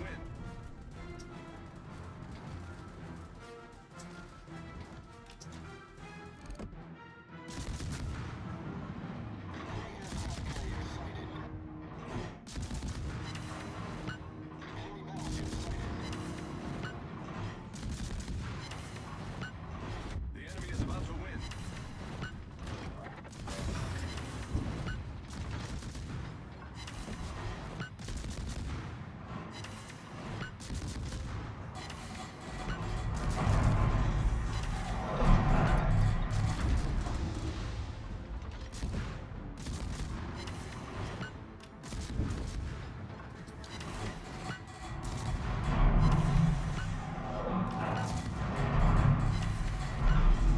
Half shell seems to work pretty well against them.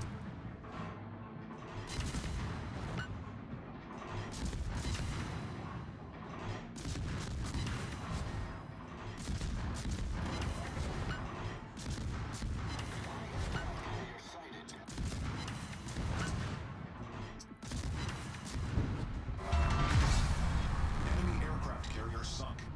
Well, that's good.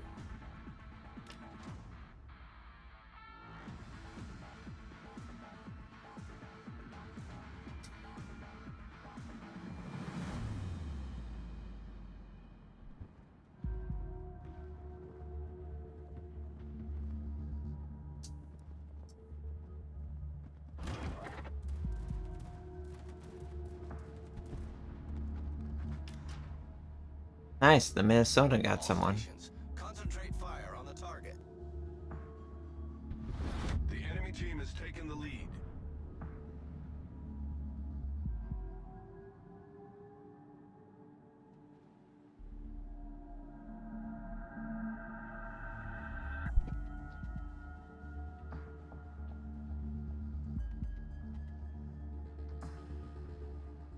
Man, I suck at carriers. I just don't know how to play them. Can I get 50 planes going once? Maybe.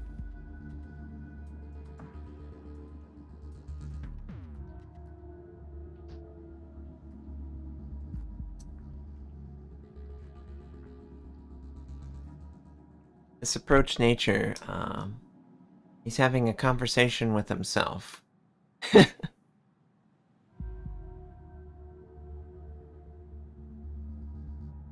baby.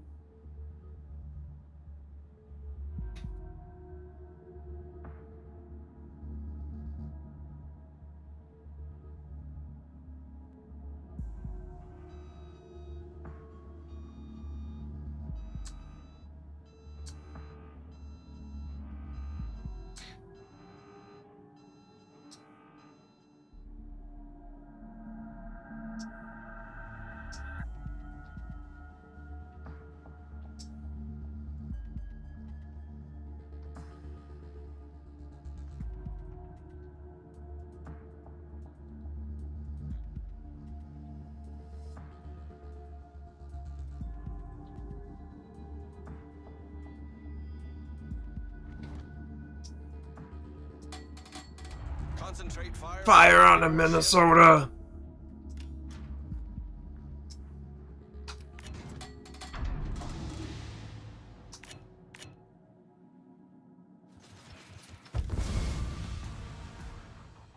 No defeat.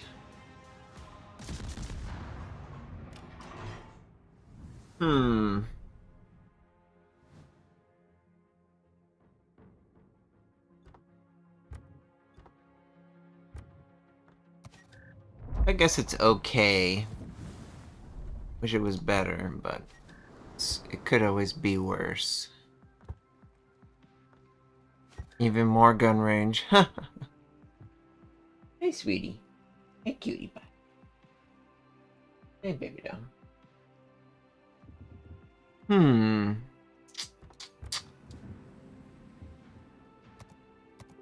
They haven't introduced aircraft carrier lines, right, other than the hybrids that, or the, alt.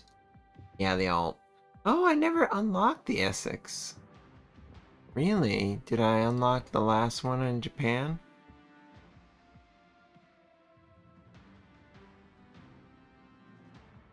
Wasn't there an alt line? I thought there was a second aircraft carrier line for Japan. Did that ever come out?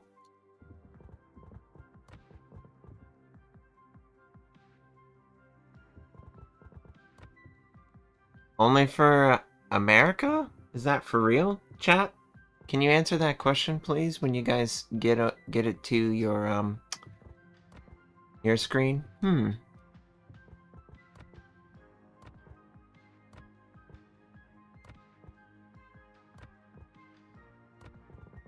Yeah, it doesn't look like Japan has the secondary carrier line. Yeah, Only the Americans do. Does Yorktown have enough XP? I don't think so. I don't think so. Oh god, yeah, no. Does not have enough XP. Huh. A 1 and a 6.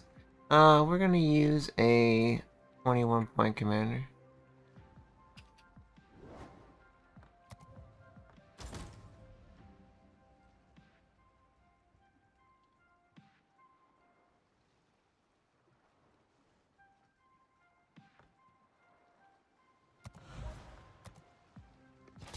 I'm so bad with carrier, I'm just gonna follow their recommendation.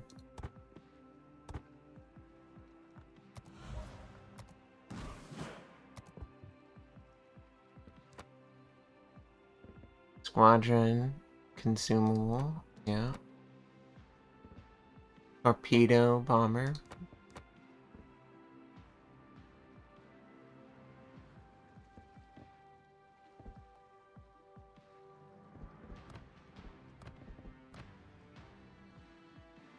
Okay, so they're the only ones with the heal.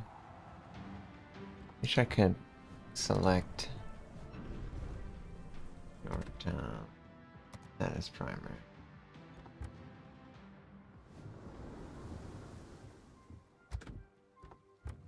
Okay. Well, I just need to try and get better with them, I guess. Yeah.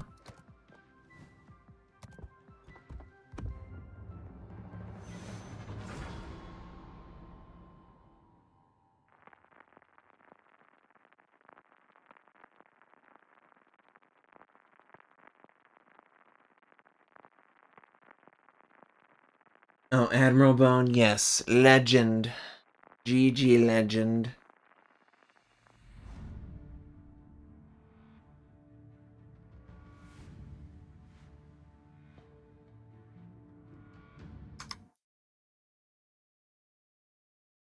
Gosh, I swear that there was a carrier,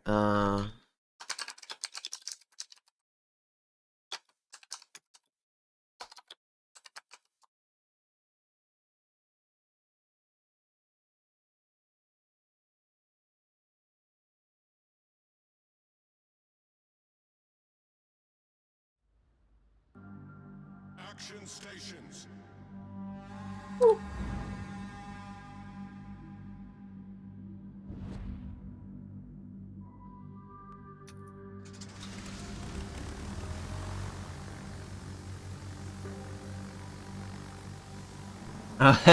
Admiral Bone, nice, nice. No, I didn't remember, but I appreciate it. So, for the carrier, all squadrons have 10-kilometer range detection, right, from air?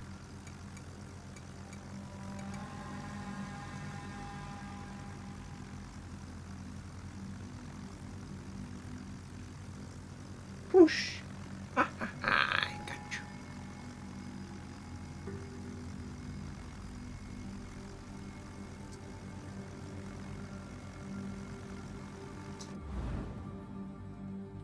Autopilot mode enabled.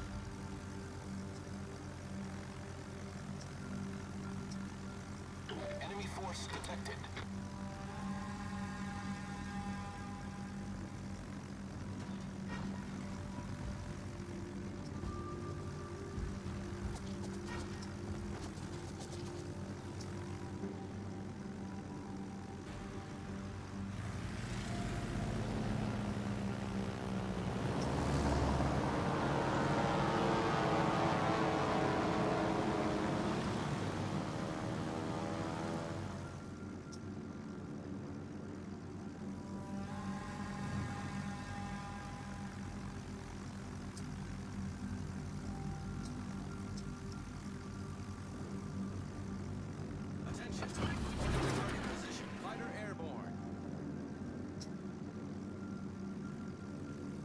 I want to force them to have to deal with it, not just ignore it.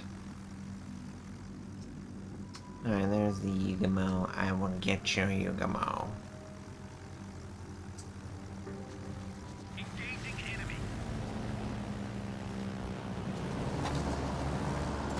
Hopefully it was enough. Hopefully it was enough.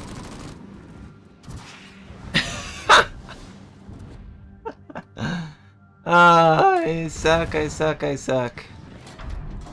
That's cool that you can control manual secondaries. Oh yeah, these are squadrons that replenish the entire time. I forgot about that. Oh, alright.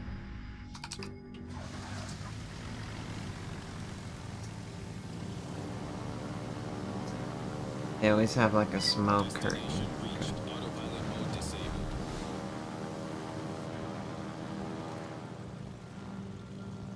Think that sub's going down. Yep, yep, yep. Nice work.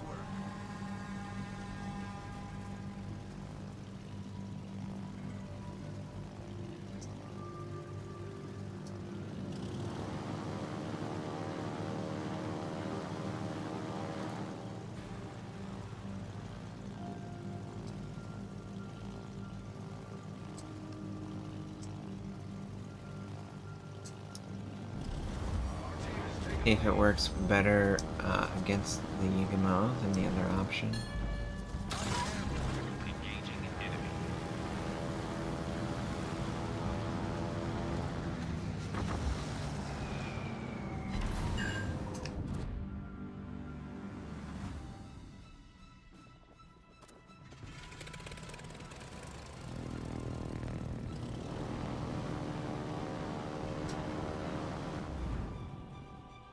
Autopilot mode enabled.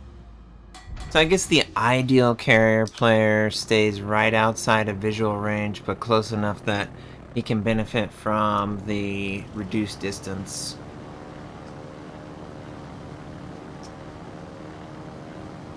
Concentrate fire on the designated Bodie McBoatface. I think this is someone I've played with before.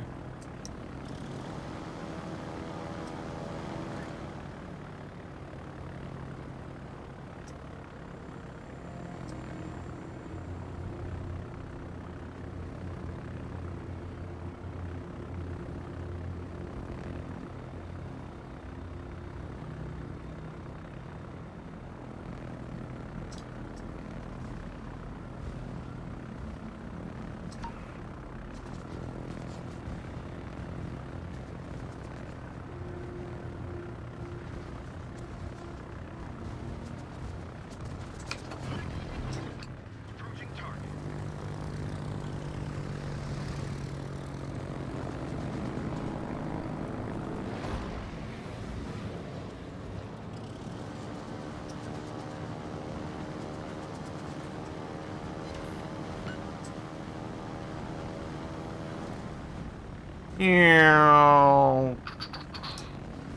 Just really cool visually. Obviously, the carrier, for me, I'm not the best, but visually it looks awesome. Alright.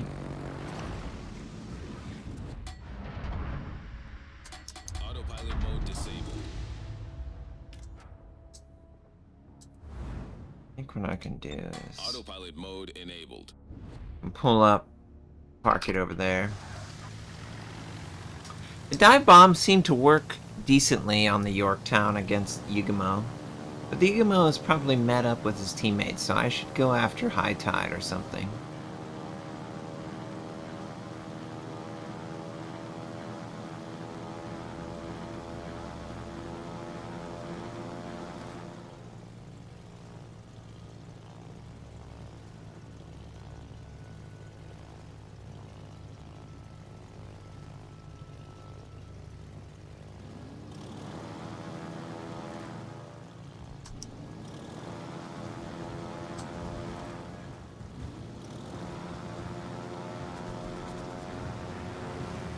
Good game, everyone.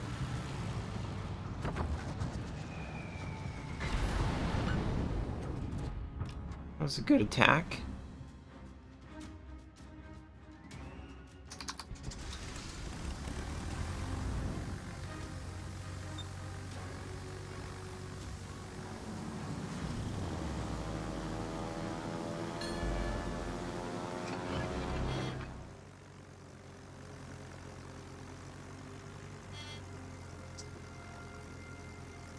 I'm gonna give my teammates some smoke cover.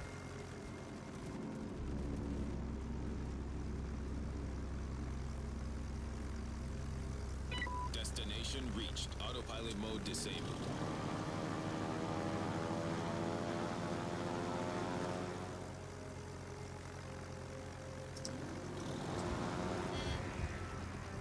All stations, concentrate fire. No, you got me.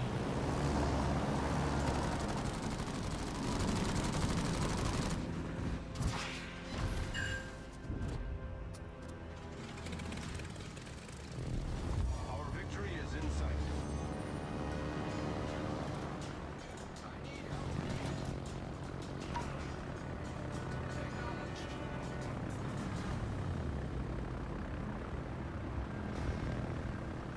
It's definitely a one-sided game. Man, I just suck at carriers. I wish I could just know exactly what I need to do. I never really learned as well as I would hope. Okay, so they're both angling.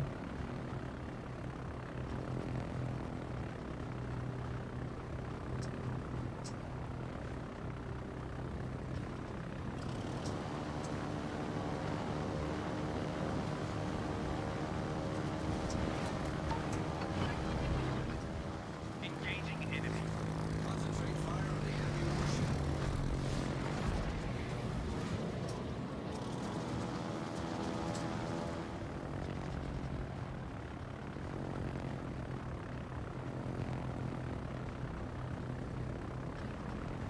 warship. New York town.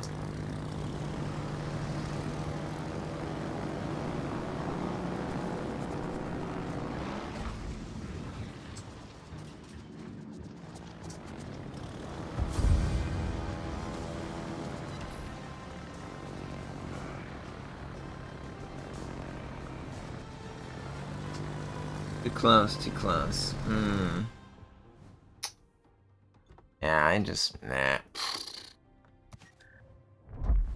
I just don't get what I'm supposed to do with carriers to be the best. I wanna be the very best. I know.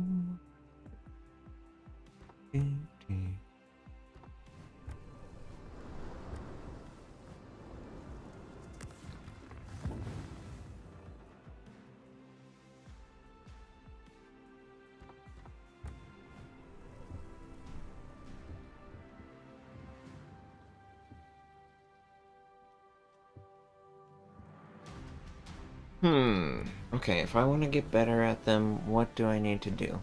I need to make use of the consumables more. I'm not. So I think what I should do is I should speed boost frequently, but then have engine cooling for when I want to actually attack. So let's try that. We'll try... I need to look for side targets that are engaged with a primary, so that it's harder for them to angle against me. And if they angle against me, then my teammates can punish them. I need to have a pre-plan like smoke ally that I can help them out. Oh gosh, a dual carrier situation.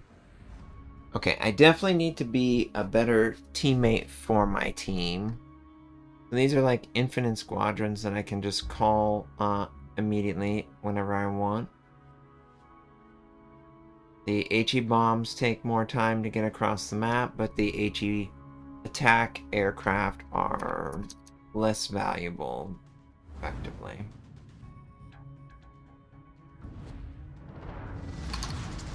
Battle starts.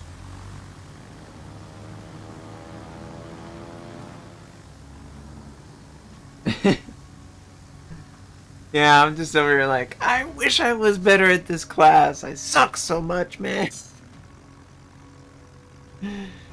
And it has to be because of the consumables. I just don't know how to use them correctly. Okay, so Yorktown, he's probably gonna put his down.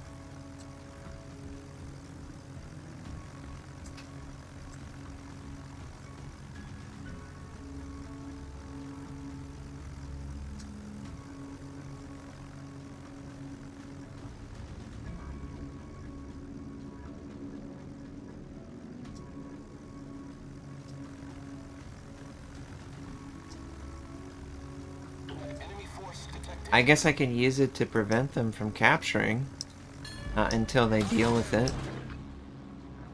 That is one thing I could do. I could just put it right here or something.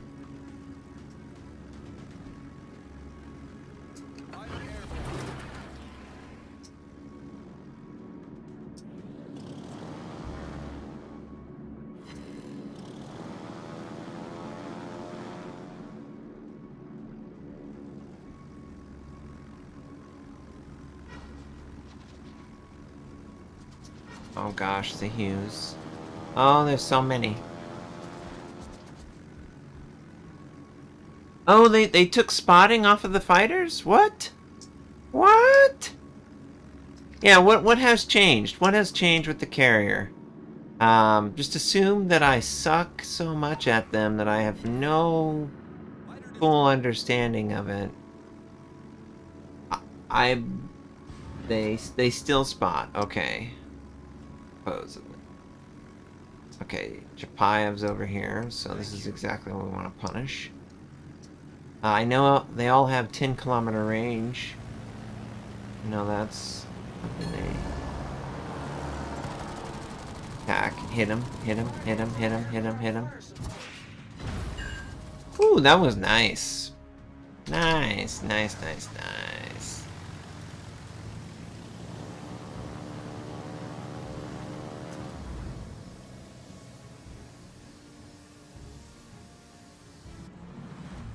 Autopilot mode enabled.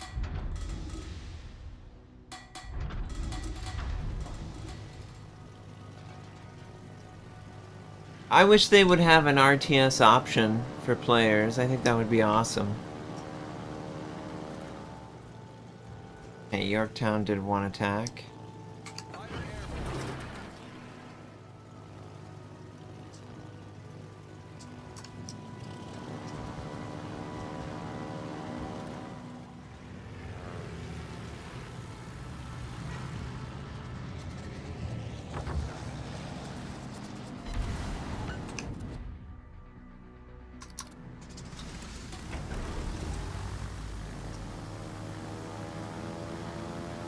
Yeah, I guess I need to, like... I need to cheese the boosting a little bit more. I could easily get on the map faster.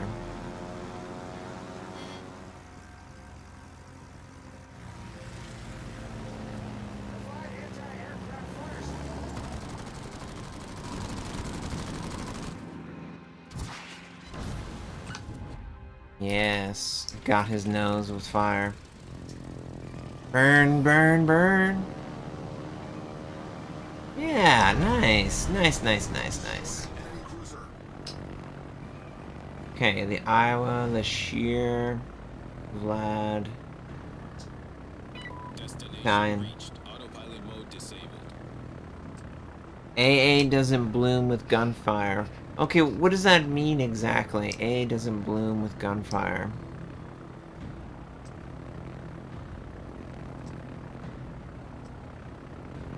Okay, so we're gonna go after this guy. Because he is in a really bad spot.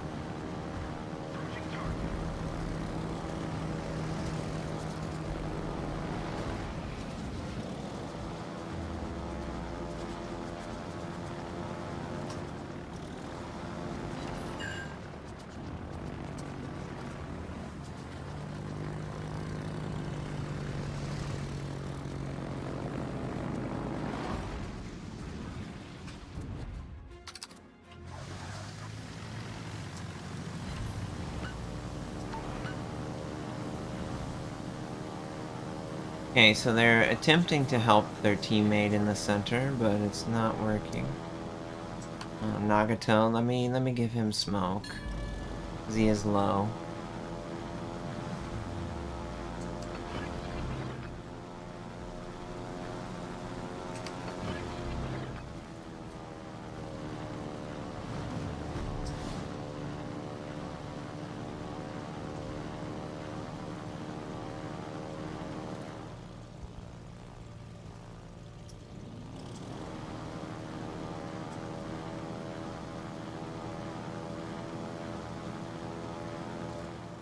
Obviously, I'm gonna go after Golden Rhino because he's low.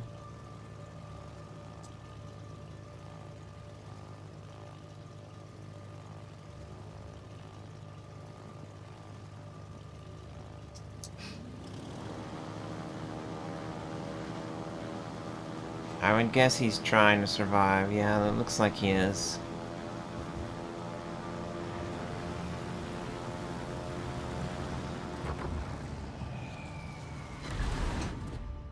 Perfect.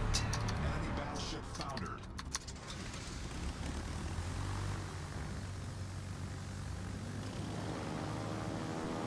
Okay, Vladivostok, Nagato. Hopefully he was able to get out.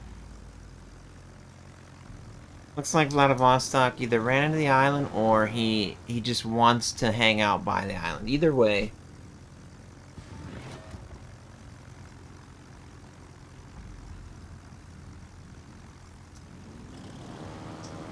So if their AA is activated, it does. Oh, he's gonna.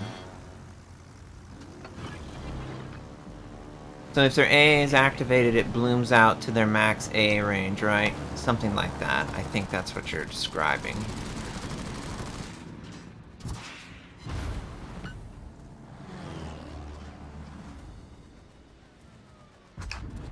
Nice, nice, nice, nice. Battleship foundered.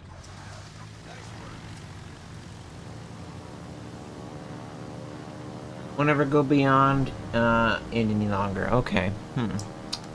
So 10-kilometer range. AA doesn't bloom when AA is active. They have manual secondaries. Not that that really matters. Who wants to use their manual secondaries for carriers?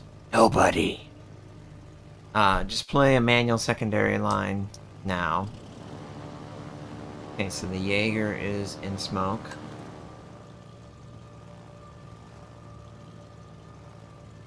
Spotter plane will inspire BB when you fire, like how it worked. Okay, okay.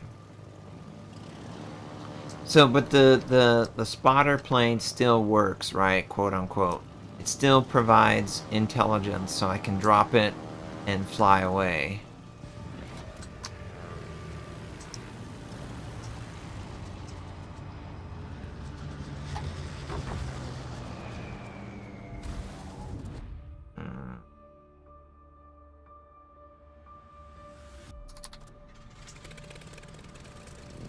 I guess I should try and move up. Autopilot mode enabled.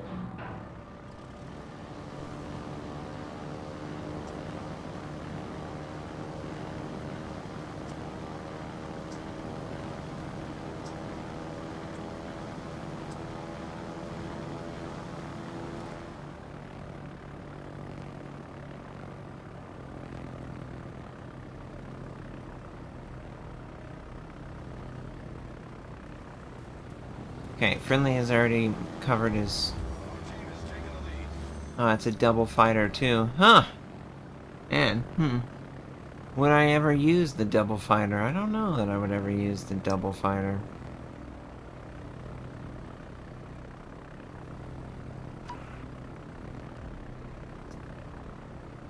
Does it describe what its like vision range is?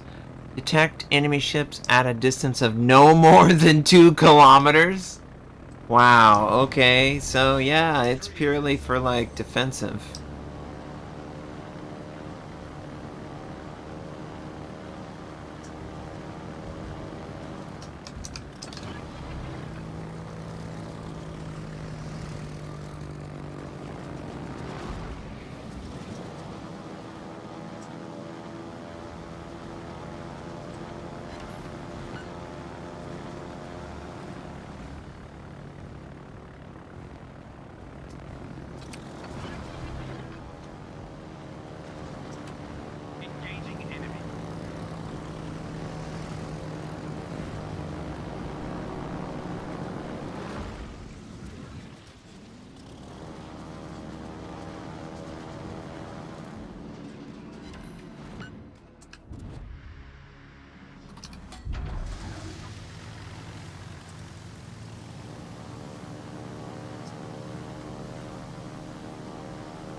try and give Beer Belly some smoke protection.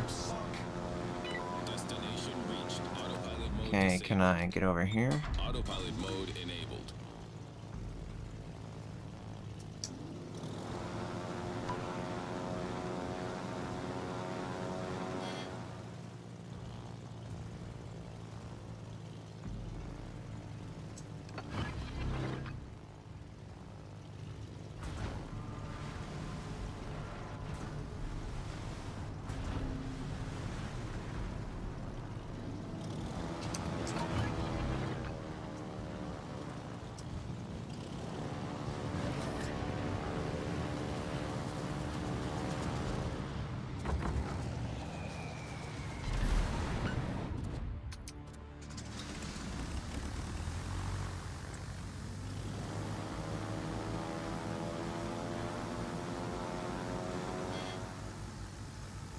So is it only this line that has that reduced detection?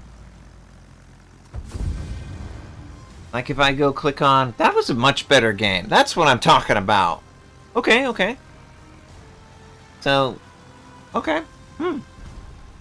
Yeah, there's no point to put a fighter up to detect anymore. It's just not... It's not valuable at all.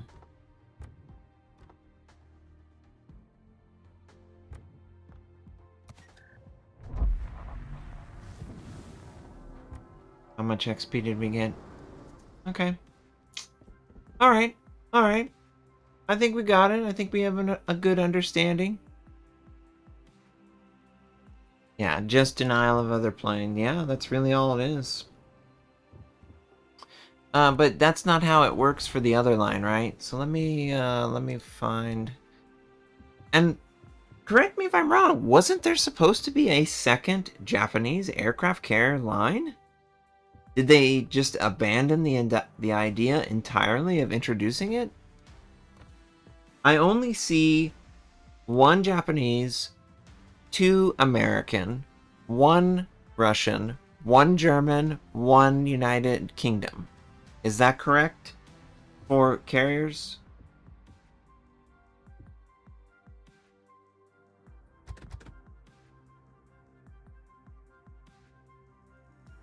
So did someone play? Was the Mine thing live? Did it ever make live client?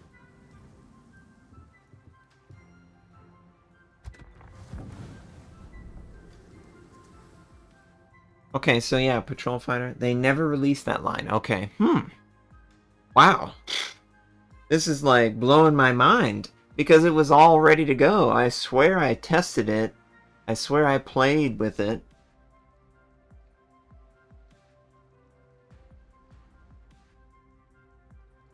Okay. Huh. Interesting.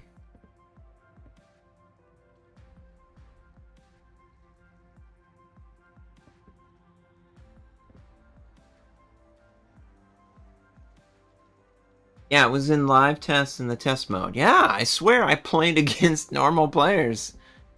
Huh.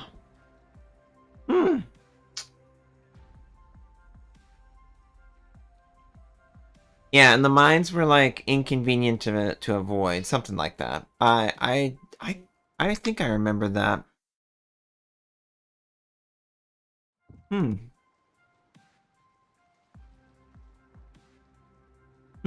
Okay. Yeah, the regular line has patrol fighters. So the regular lines would still be putting out the aircraft, but this smoke line from the Americans is the only line that wouldn't just put them out to detect, is my understanding.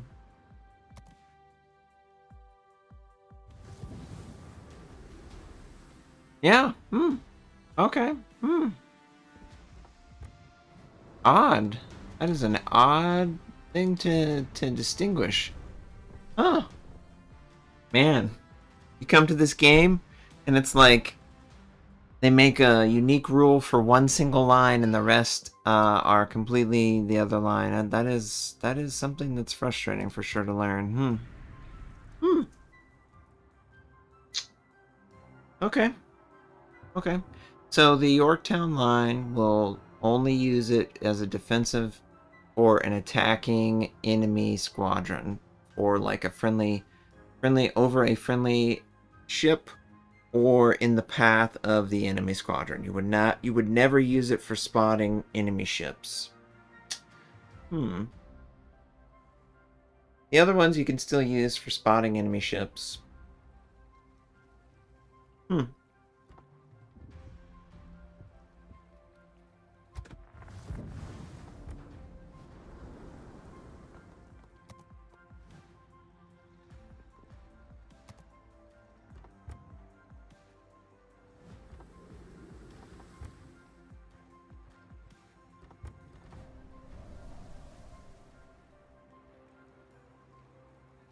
What is the consensus of the carriers in the game right now?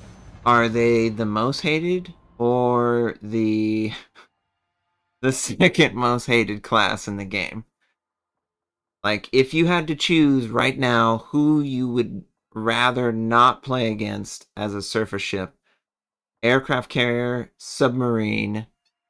Well, there, we can ask this question right now. Can I ask? Here. I'm gonna test this. Let's see. I have the ability. Start a poll. Question.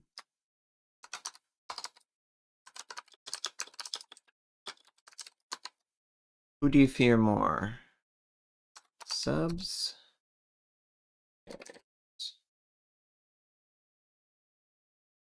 Alright. We got a poll right now. Who do you fear more? Subs or carriers? Which of the two classes would you rather not play against?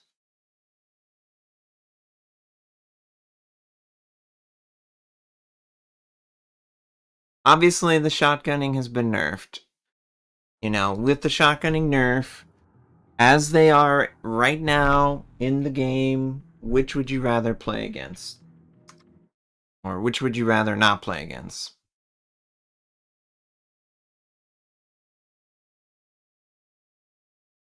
Okay, so far the submarine is winning 62% to 38%.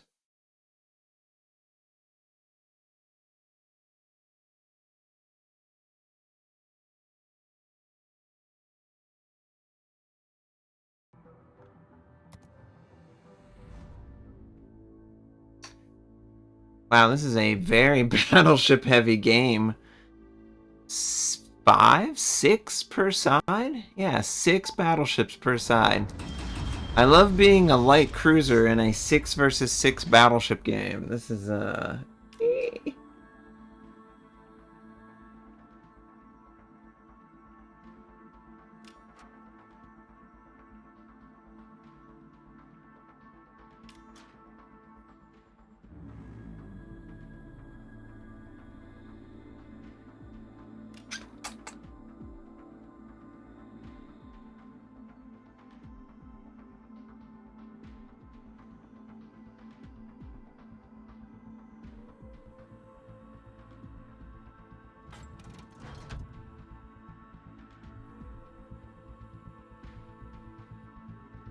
AA doesn't get permanently destroyed?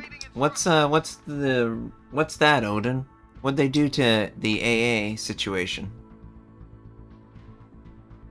Did they also standardize the module health pool that spawns when you spawn in the match?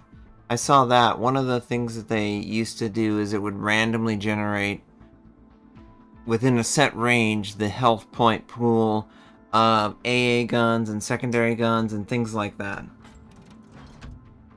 Modules don't go dead now? Any of them? Really? No way. Nothing can get permanently destroyed anymore. Ooh. Well, that's cool.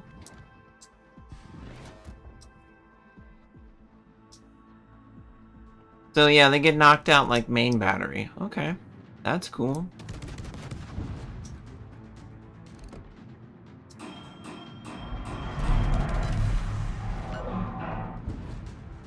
We've spotted an enemy submarine.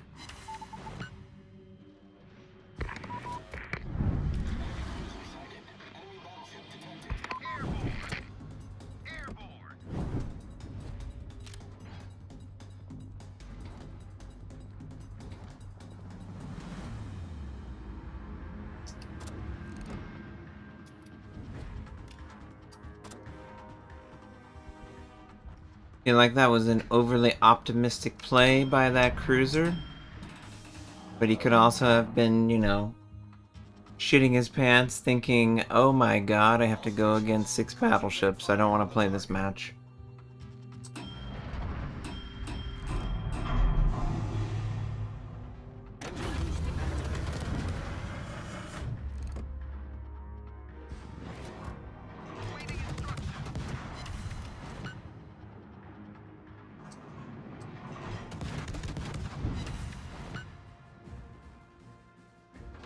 Cutie. Cootie, cootie, cootie. I need help.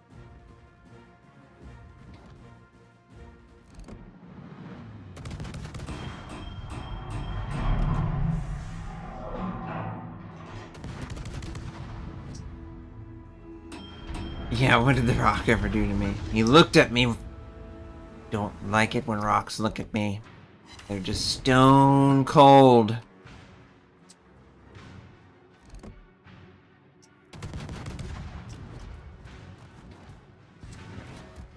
Ohio.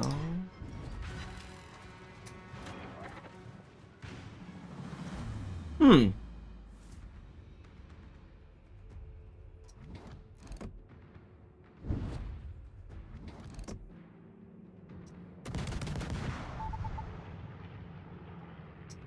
Torpedoes to starboard.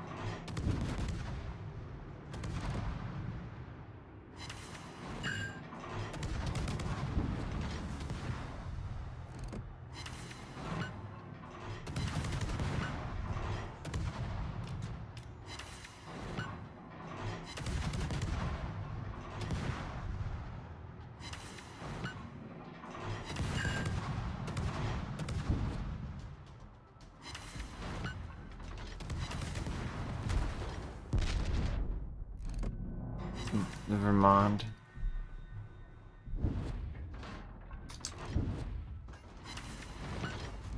Engine boost deactivated.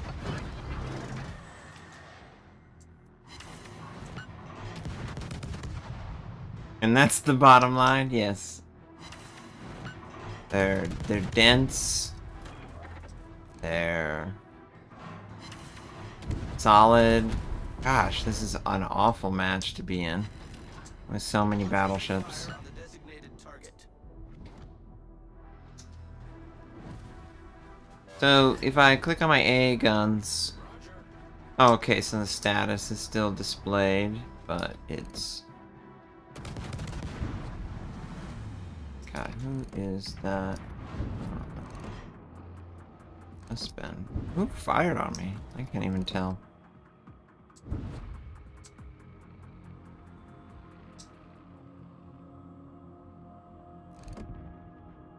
The Borg.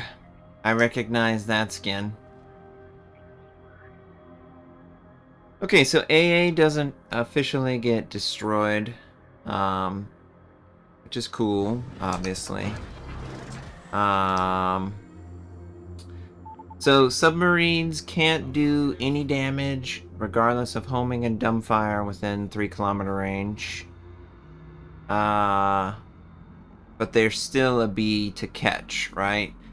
Because they buff their maneuvering a lot. So if they're a good submarine, if played well, they're really hard to lock down. Is that correct?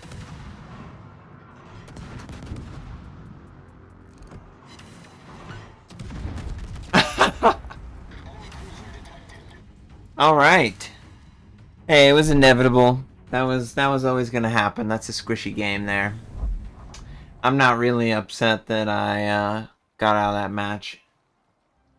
Tier 10. They do very little damage, but not 0. Yeah, they do very little, but not 0. Okay, when they do damage, does it affect the flood damage that will occur in or around 3? So, for example, if I was a submarine and I landed a torpedo inside of 3 kilometers, is the dot damage the same amount of damage that would have that would always be there?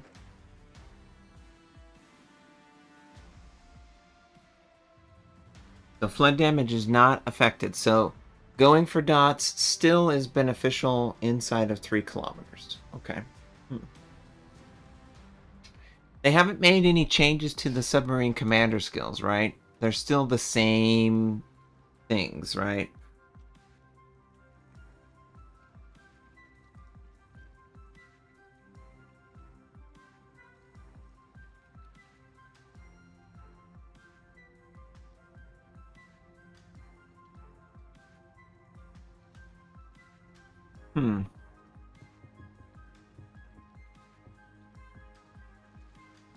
I think we're gonna play Prince Albert just to have a variety. Prince Albert. So here's my thing. Why would I get auxiliary armament mod 1 then if a mounts and secondary battery can't be annihilated?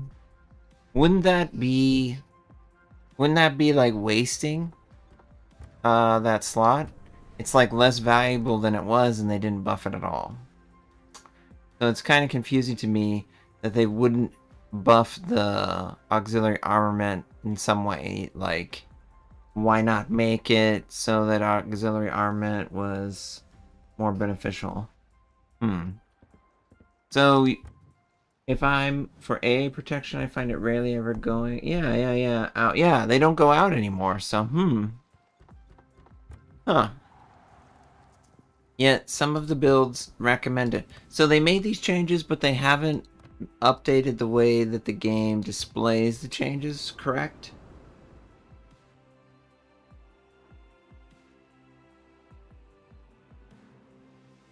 Yeah, so, okay, so it makes it basically where they're immune to being knocked out because of the amount of time. Okay, let's take this out.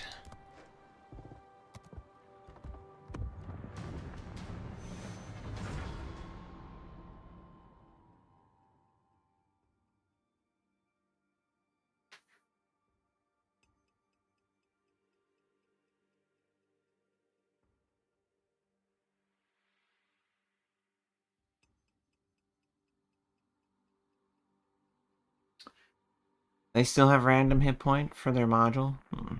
Okay.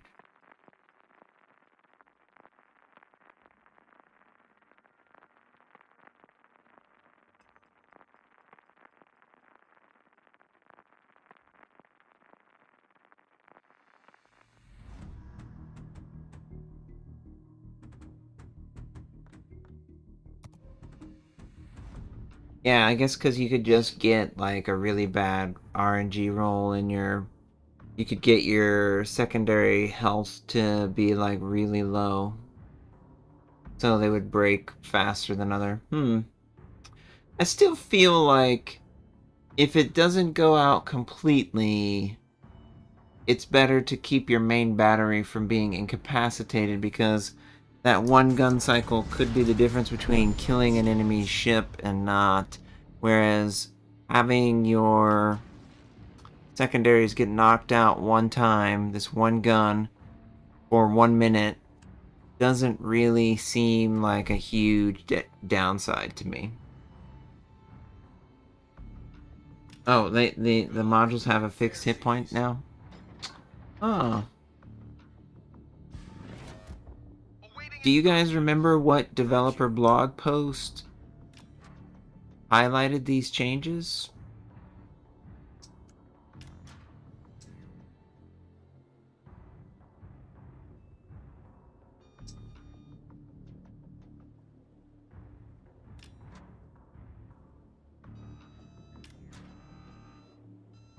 Enemy force sighted on the horizon.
Well, that was pretty predictable.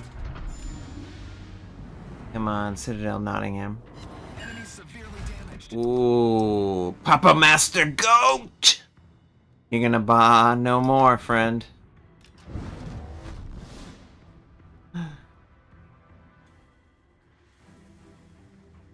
It was the August 4th dev blog. I appreciate that. Thank you, thank you. Thank you for sharing.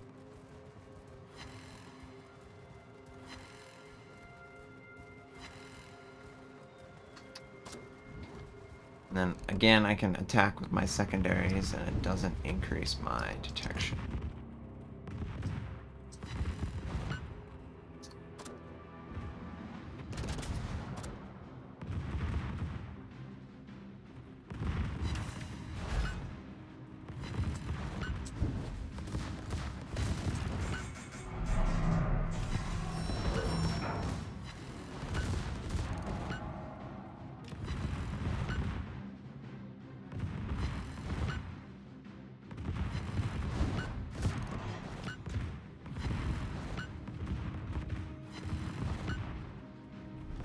Yeah, a lot of tracer fire on this one. We gotta know where the shells are going, okay? How are we supposed to know where they're going?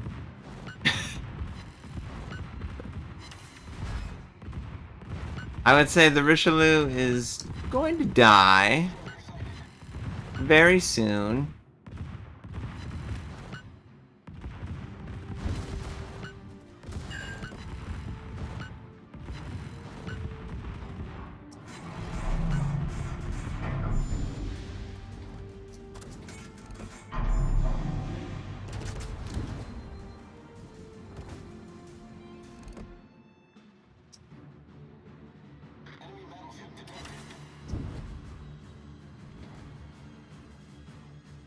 Gosh, these manual secondaries, they rack up so much damage so quickly.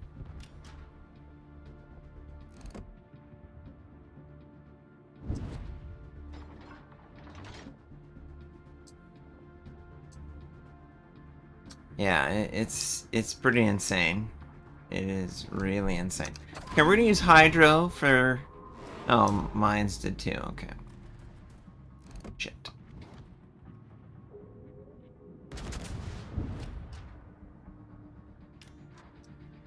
Concentrate fire on the designated target. Acknowledged. Torpedoes, dead ahead. Torpedoes, direct front.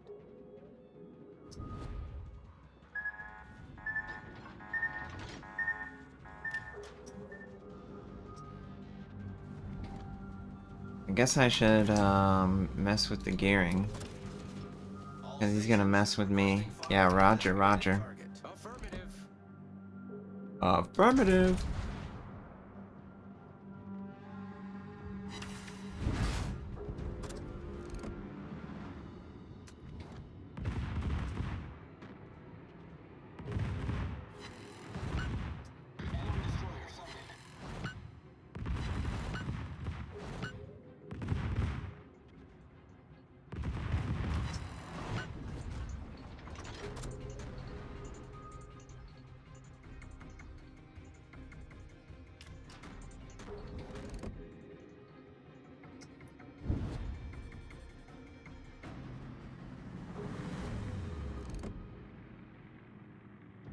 And this ship is great when no one's firing at you.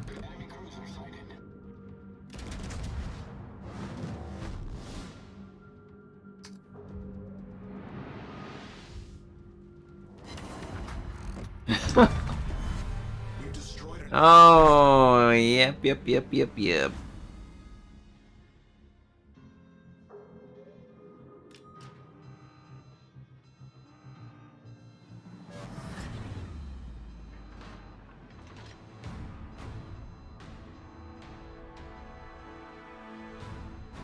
Oh yeah, these are genuine stomps.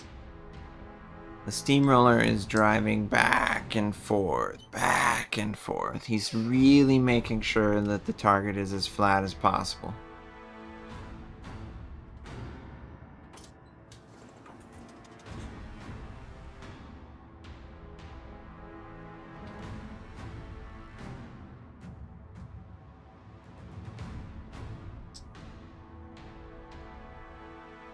Hey, good morning, K-Bolt.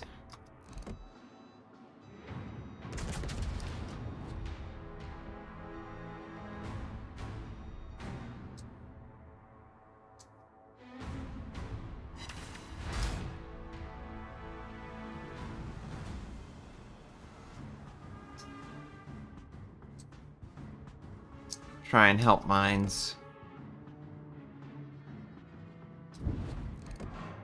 Can I fire on him? No, he's directly behind the island.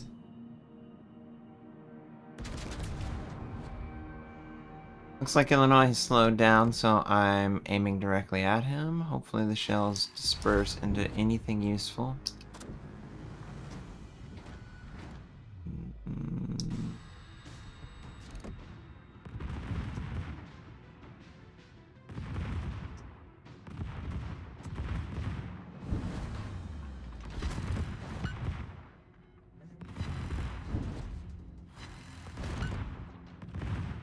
Oh, I really hope this DD comes out. Oh, he's coming out to play.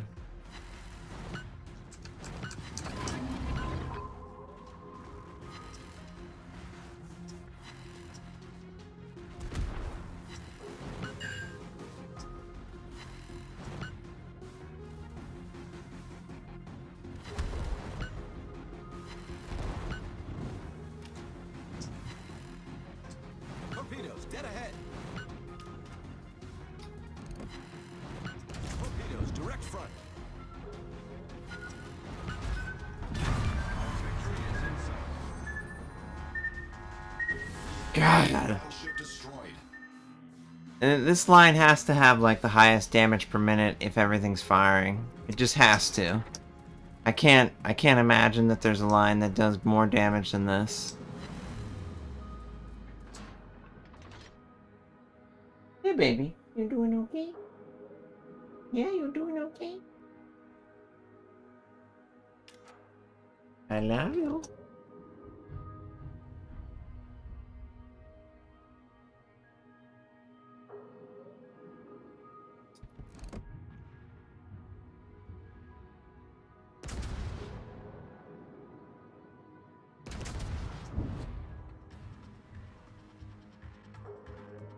Yeah. Yeah, it does really well when no one fires at you and just lets you do whatever you want. It's like the best ship line in the game. So, what have we learned today? Maybe we should fire on the great big cruiser that is throwing 1,000 shells at you. Maybe. Just maybe.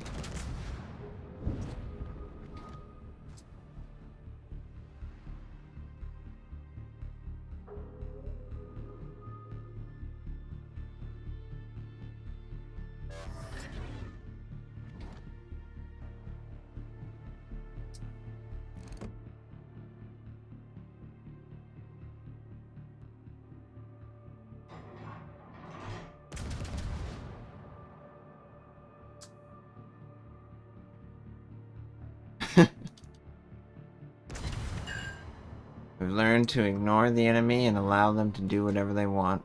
Because what's the worst that could happen? Oh, they can get like 500,000 damage in one game.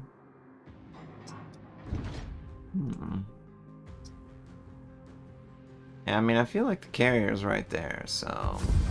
Oh. You took away my fun!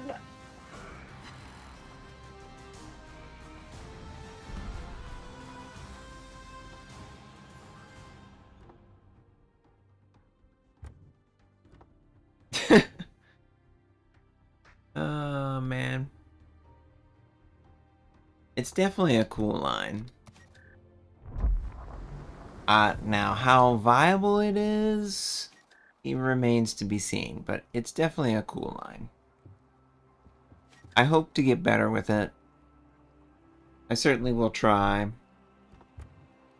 I definitely like manual secondaries. I think it's a fun mechanic for players to control. Hey, sweetie. For players to control. So, whoop. I had a Jaws moment right there. What are you doing? Trying to get me?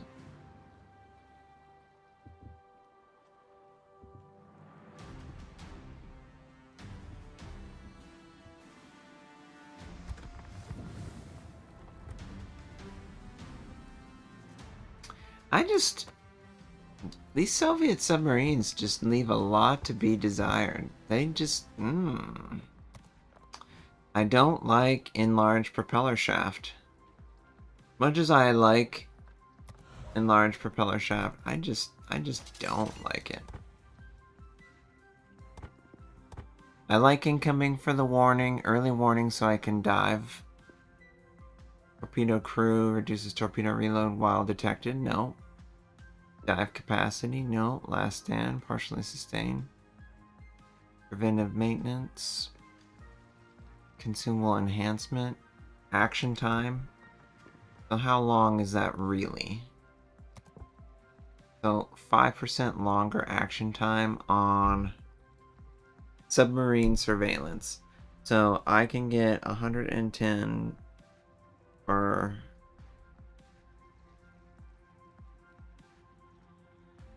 I get 5 more seconds? Really? That doesn't seem very good. Yeah, big shaft. That doesn't seem very good, actually. Like, 2 points for 5 seconds. And then for damage control, 45 seconds. So the action time is 7 seconds, so I get like 1 second more time. Yeah, that's like... I don't even get a full second. I get... No, that's not worth that. 2 points? No. No, it's not worth that. These are much better options. Improved battery capacity. But again, I can't really go. It just seems like they really did a poor job with the commander skills for submarine in the way that they play. Maybe this is how they envisioned them before they came out, but now that they're out, they're not good. They just aren't. Ship remains partially able to sustain speed and maneuverability with the engine steering incapacitated. Yeah, I don't know which one's better. Preventive maintenance. Main turret sonar. Torpedo tubes.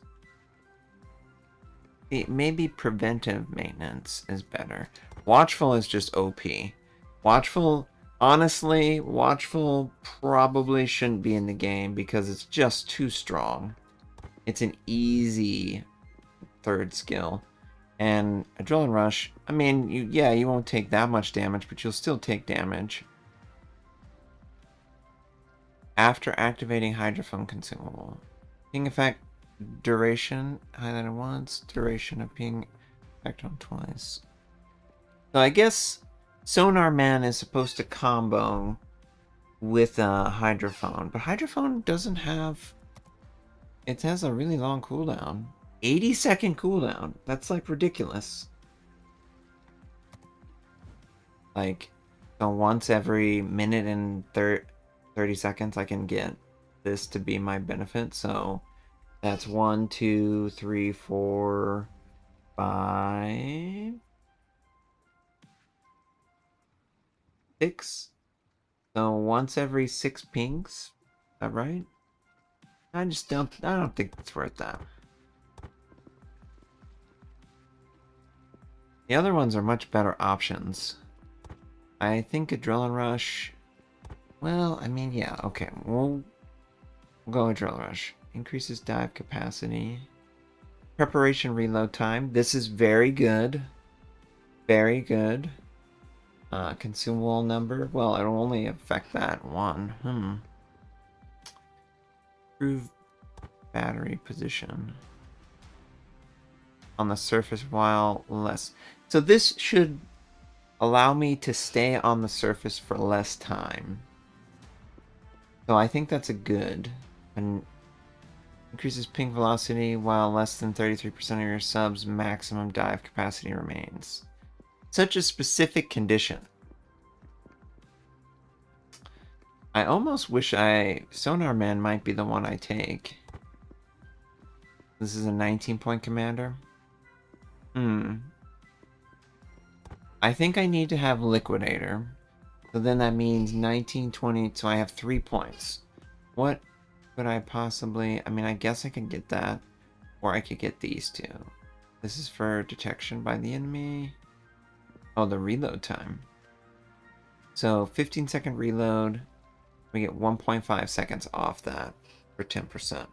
So then it goes to 14 or 13.5. Yeah, I mean that's noticeable, but is that good enough? I don't know. Reduces rudder and dive whenever you use the consumable, but so once every 80 seconds? That's just me. No. I don't think that's good.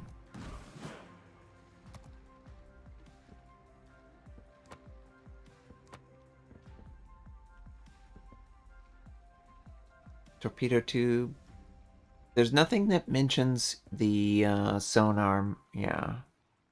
Sonar becoming incapacitated or your torpedo tubes being incapacitated. Yeah. Duration. Yeah, I mean, I'm probably going to get more from that. Recharge rate by 20%.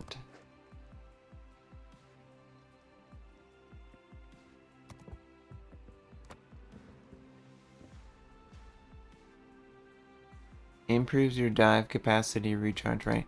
No, I just think the torpedo speed is too important to ignore.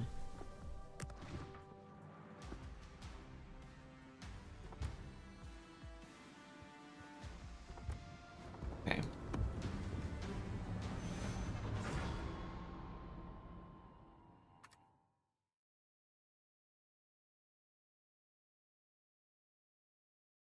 This will probably end up being my last game of the day. Sorry, it ended up being a submarine. I'm trying to get my first one of the day in this stupid thing so I can be done with these things. Yeah, Hugo. Yeah, I mean,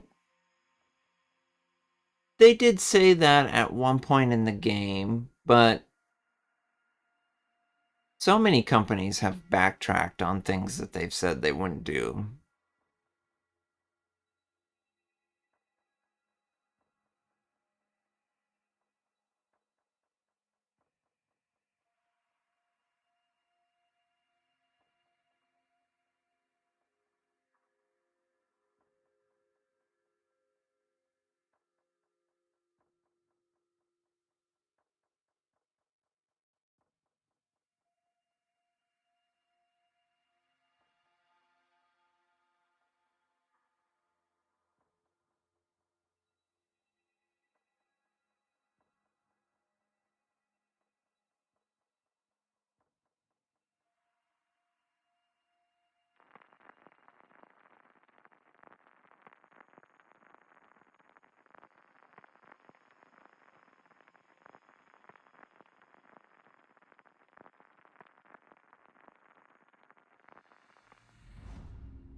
Maybe.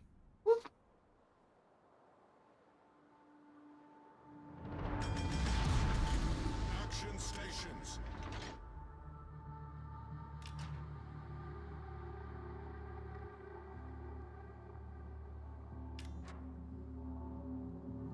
She's got me. She's got me.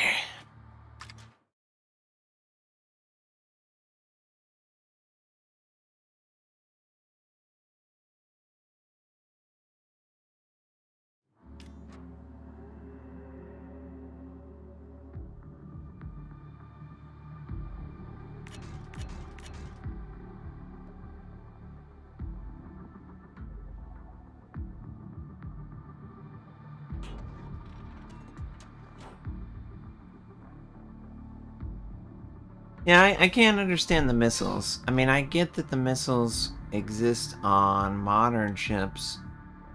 Um, Enemy force sighted but on horizon. man, they're just cheesy, you know. Enemy intelligence data.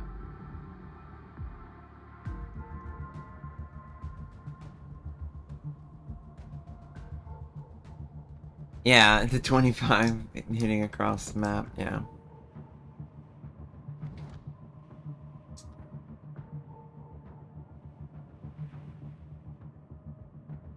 All stations, protect that target.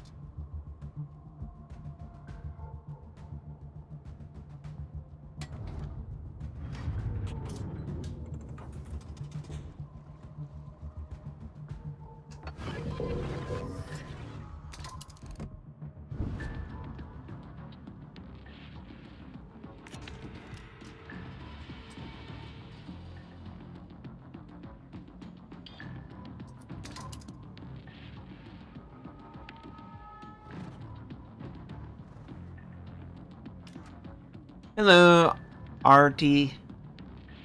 Hope you're doing well, Artie.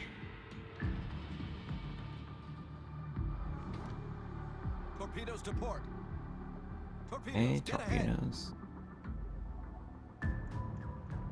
Okay, wherever I ping, I'm going to... Well, wherever I hydrophone, I'm going to ping in. Commander, we've been detected. We've been detected. Alright, get down below.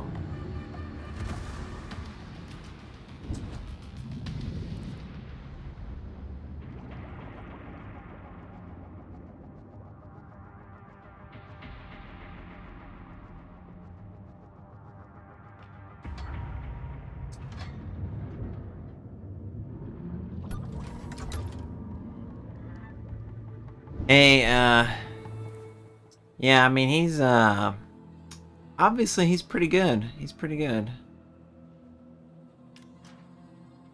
Do you think that McLaren loses the Drivers' Championship?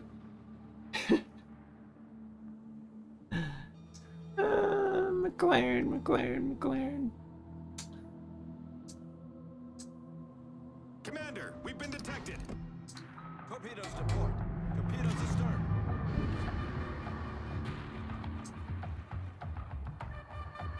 Oh, what are you doing, sweetie? What are you doing? What are you doing, you silly?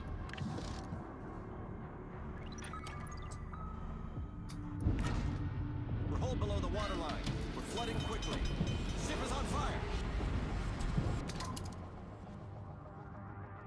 Problem solved, sir.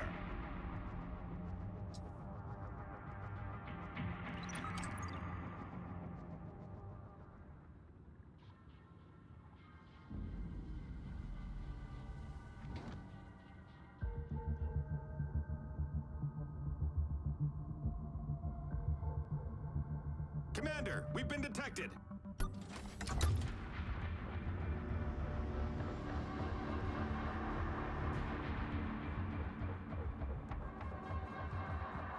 Yeah, I mean, but come on. We all know that Max is clearly the best driver there. It's very one-sided in that way. Plus, like, he puts in the most work, let's be real. He's the only one who does sim racing for fun. And let's be real, sim racing does help you in real life. There's no denying it does. There's just no denying. Of course it helps you. Have you seen these rigs these guys have? I mean, oh my god. They have, like, basically a real car for feedback and all that stuff. And he just runs it at his home. Like, nah, he's clearly the best driver in Formula 1 because he puts in the most time driving. Like, it's not even a question. It really comes down to the inherent flaw of F1. It's all about the machine in some ways. If you have a bad machine, you can't really overcome the regulation. But if Max was in any other league, you know, if Max was driving an Indy car, he would win it every year because the cars are a spec series.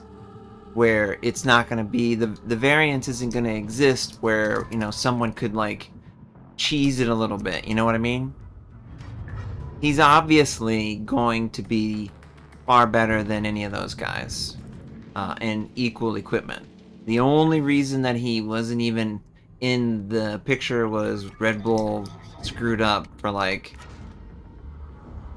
8 months or 10 months or however long it was. Yeah.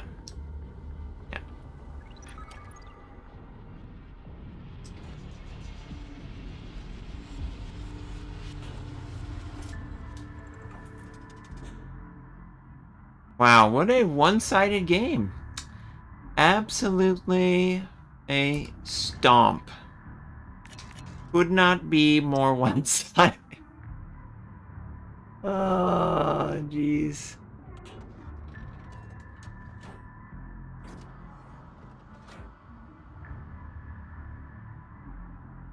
Commander, we've been detected. Yeah, but I think there's always a shot with teams that overmanage their drivers. And let's be real, We're hull below the waterline. McLaren overmanages their drivers.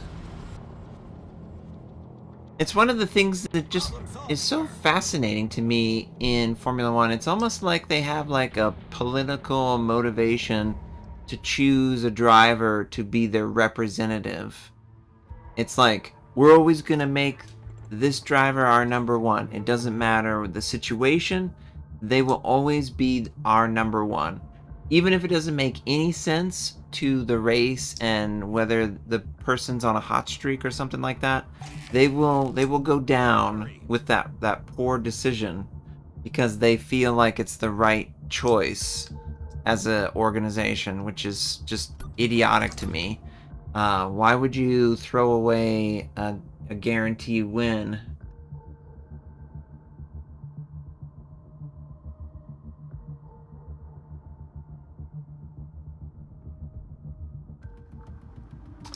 I come from American Spec series, and I know they give priority in like the time and equipment, but I can't imagine IndyCar or NASCAR saying pull to the side and let your teammate pass you, like out loud. I just can't imagine that coming out of their mouth, you know? Maybe, you know, don't harm your teammate, you know, don't overdrive to stop your teammate, but I could never imagine an American team going, you know what, give the 5 the lead because we want the 5 to win the championship. What? No. We've been detected. I got the better car. I got the better situation. That he doesn't need any more help. You know, it's a weirdness that I find in Formula One that I don't find in the other motorsports that I watch. It just feels awkward to me. It's like, what? I mean, like, you don't even, for example, Matt, you don't need to tell anyone on Red Bull what Max needs. Max will beat the number 2 driver straight up because he's used to that. Like, he doesn't get special treatment when he's in a sim race, you know? He just has to win on pure speed. And I think he's conditioned himself to do that, you know?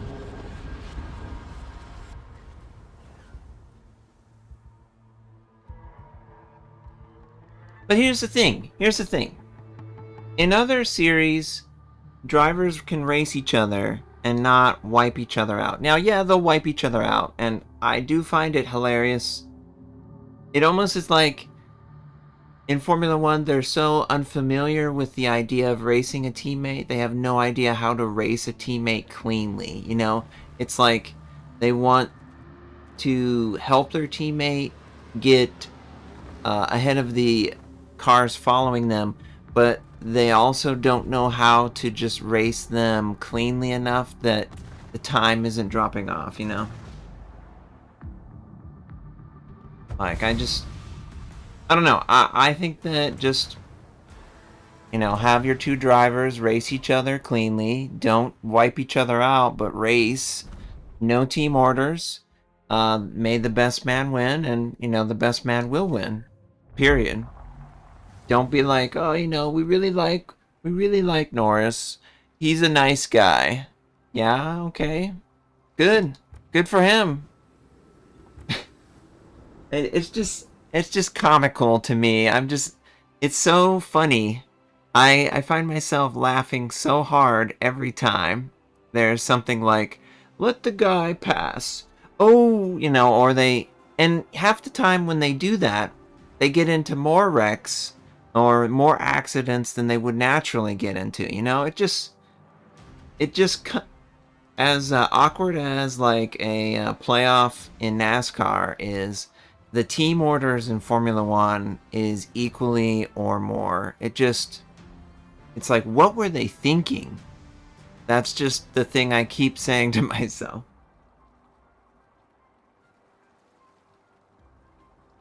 Yeah, but here's the thing. The sponsors want to win. Winning makes sure that your car is always seen, right? So shouldn't it just be... And plus, correct me if I'm wrong, in Formula One, don't both drivers have the same sponsors? Right? Like, Max and Yuki have the exact same sponsors on the car. Now, they might have different sponsors themselves, but the car displaying is exactly the same visually from a sticker standpoint, right? So who cares who is first and who is second from a sponsorship standpoint? That's the confusing thing to me. In like NASCAR or IndyCar, you've got teammates that have completely different sponsors. So, you know, in those ones, you almost would... It's almost like, based on the sponsorship dollars, you should have more team orders happening in NASCAR or IndyCar, where they say, okay, well, we want some sponsor because we just got them for the team to win. You know, let's let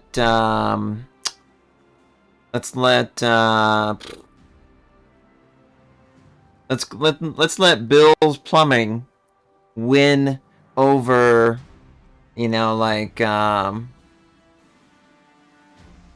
some car repair shop.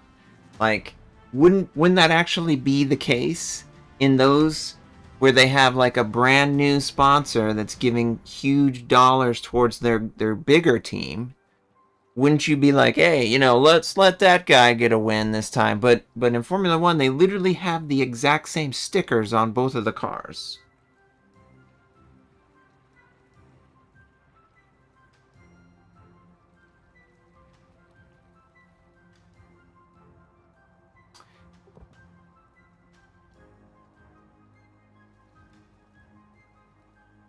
I think we're gonna play another game because I'm just fascinated by the differences in like a American motorsport versus this dual same car thing.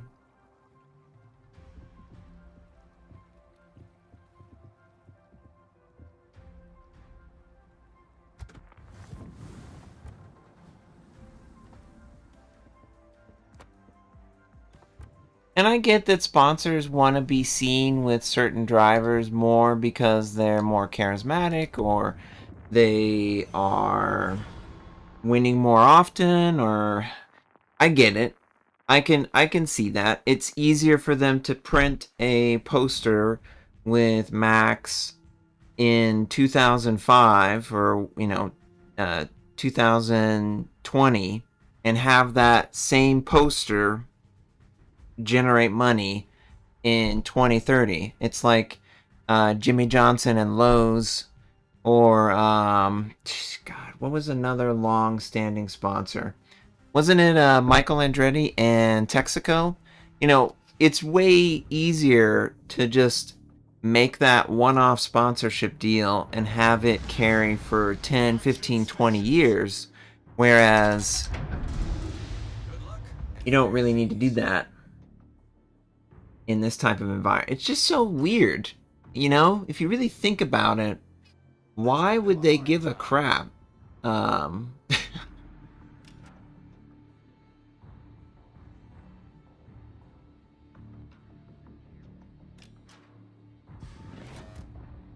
instructions.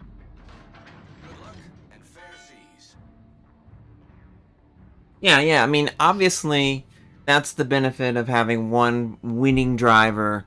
They can easily just go, you know, we just want the winning driver, and we don't really care about the other one. And then that one winning driver's face is always going to be there, and they'll all be like, oh, I know this guy, yeah. But, yeah, it's just weird. It's a weird, like, organizational structure that has existed probably past its usefulness, and now it's into the comedy stage of its, like, everyone does it effectively for historical reasons, I guess, but for the dollars and cents, it probably doesn't really matter.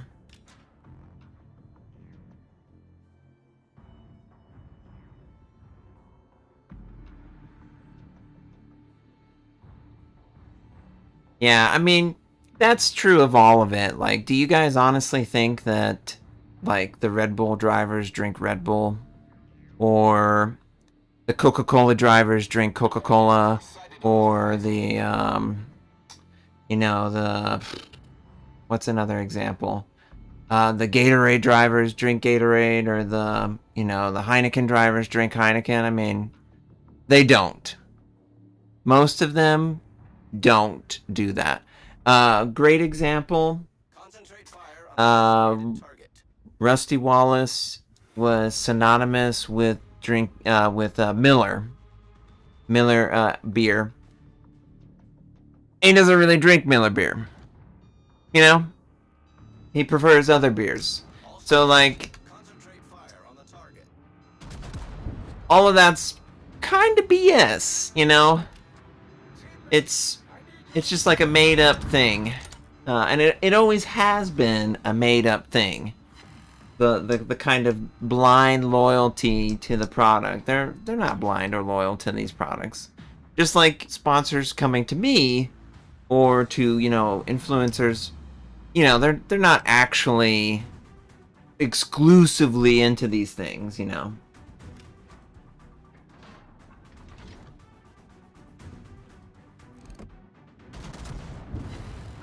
Torpedoes to starboard.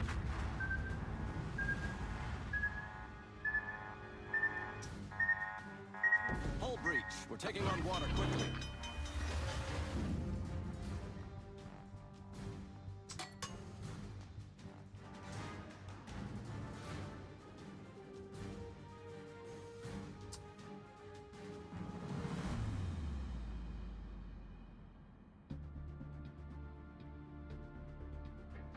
All stations, concentrate fire on the target. Problem solved, sir. Hello.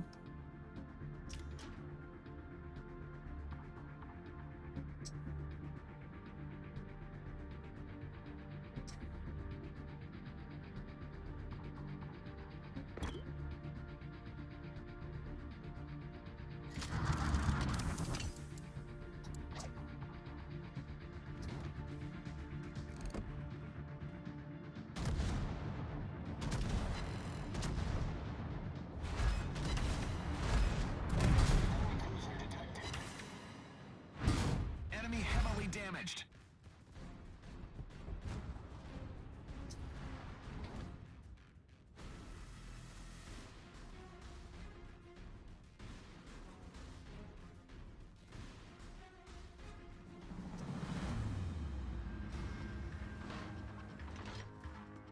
Well, and here's the thing.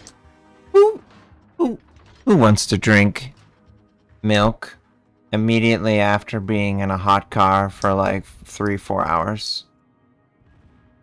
Who wants to drink orange juice after being in a hot car for 3 or 4 hours?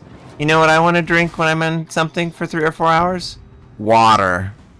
Boring, delicious water.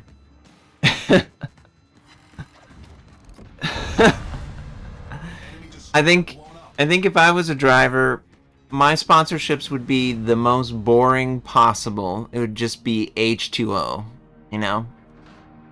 That's literally all I would be shown drinking. Yeah, warm beer. Yeah, that's another one. Yeah, yeah. Let me drink some of that after being in a hot, gross, rubber-filled racetrack. Yeah. And they're like, they get vibrated by the bumps. Could you imagine how, like, or I need like a chiropractor, or like a foam fitted seat, or like not really, the doesn't really matter what shoes they wear, because let's face it, when you're driving, it doesn't matter what shoes you're wearing, because you're not really using your shoes, So, I mean, it's all just silly. Yeah, Wendell's water.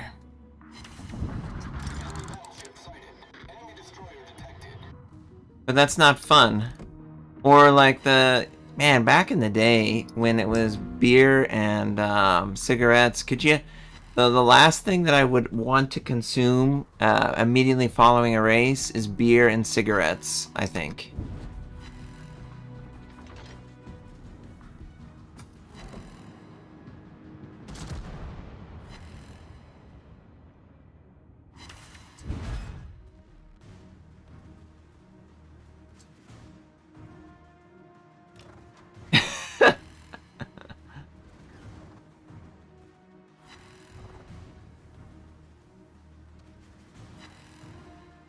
Torpedoes to port. You son of a bee. Hull breach. We're taking on water quickly.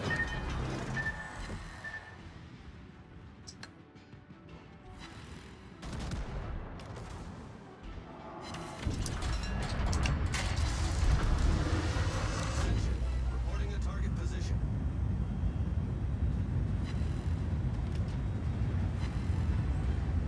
Problem solved, sir.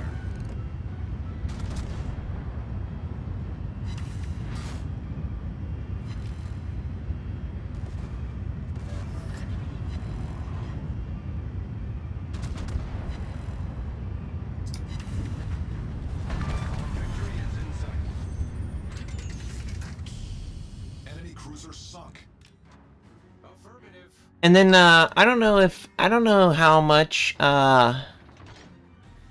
you guys follow IMSA. There's actually a team in IMSA that doesn't have a traditional sponsorship structure. The AO Racing, they actually have like a character as their sponsor. So they basically have their car is their character, and they get people to buy their merchandise to fund the team effectively. So they don't have like a fill-in that they paint on the car. They make the car look like a dinosaur or a dragon or something like that. And they sell like a ton of, shirts and hats and stuffed animals to kids and things like that. So like, it's a different business model than the traditional motorsport where, they have like something else. It might be, a cool way if they could do... It's almost like the car is an influencer, It's hard to describe.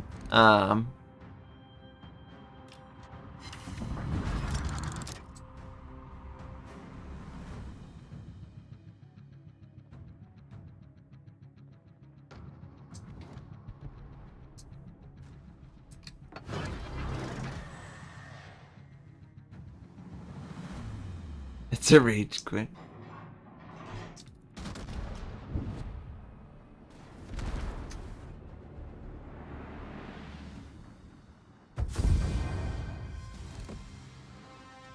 Well, I mean, that was a quick game.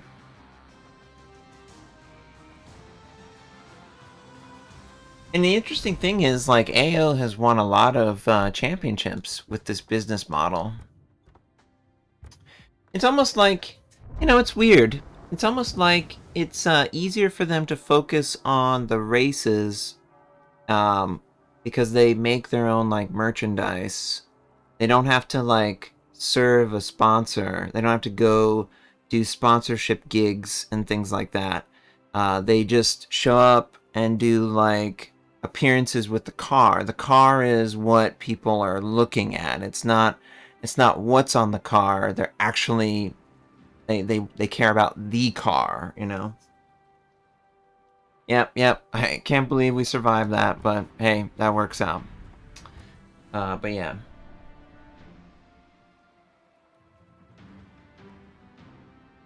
Well, yeah, I mean, at the end of the day, what is the goal of motorsports? It's to sell cars. It's not to, or to sell merchandise. It's to sell these sponsorships, right?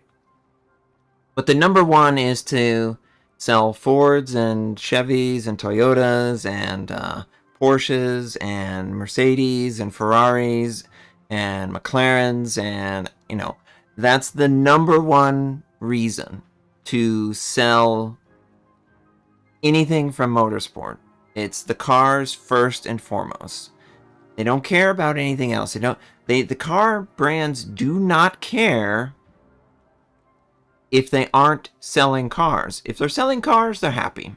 They could be last place for all they care if they're selling the most cars, So that's the only thing that matters to them, is if they can sell more cars and justify the budget they're spending. Oh god, Dasani, no. Disgusting. More like it for me.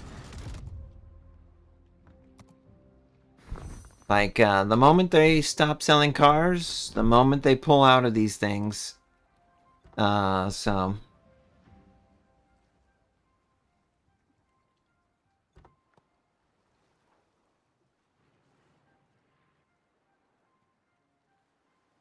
Regular water? Artie, is Fiji really regular water? Would you consider that regular?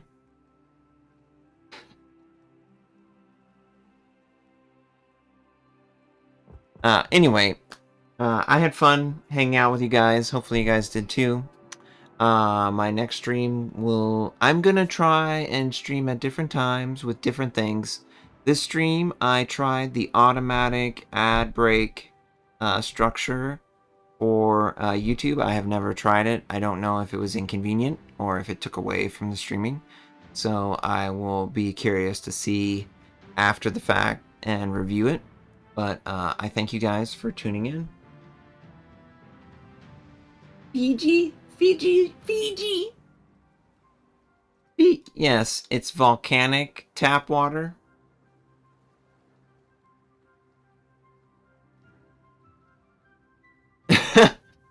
Oh, sparkling. Oh, so you have to have a little bubbly injected? You guys, you're so crazy with that. When I went to World Wargaming, this is just an aside before I close down. When I went to Wargaming, and obviously they were in Russia, so sparkling water is really uncomfortable for me. I don't like carbonated beverages. I can't drink carbonation. It like really irritates my throat. So I avoid it like the plague. So the idea that I would drink something like carbonated water is incredibly offensive to me, actually.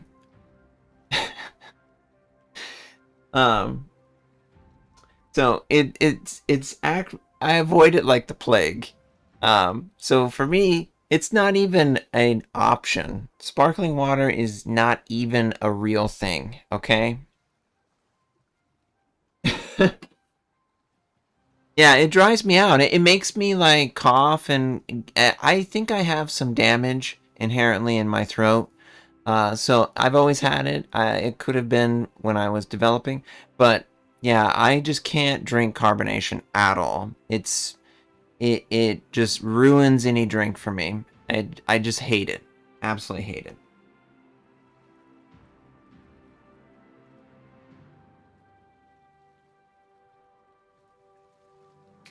Oh, so you used it to leave. But energy drinks don't have carbonation unless you drink carbonated energy drinks, right?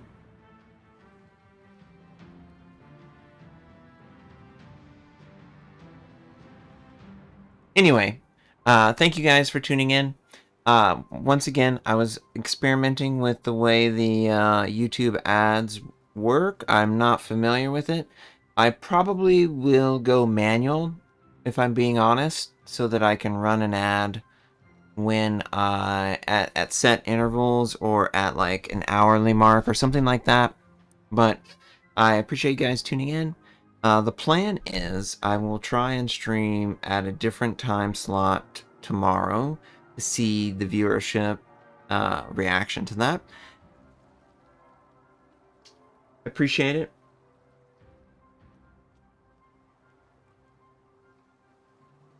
Red Bull is carbonated? Really? I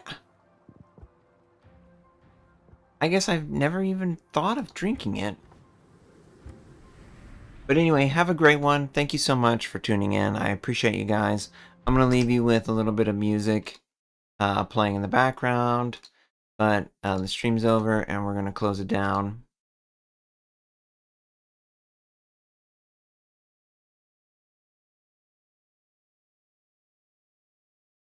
Oh, yeah, that's weird. Huh, weird. Weird.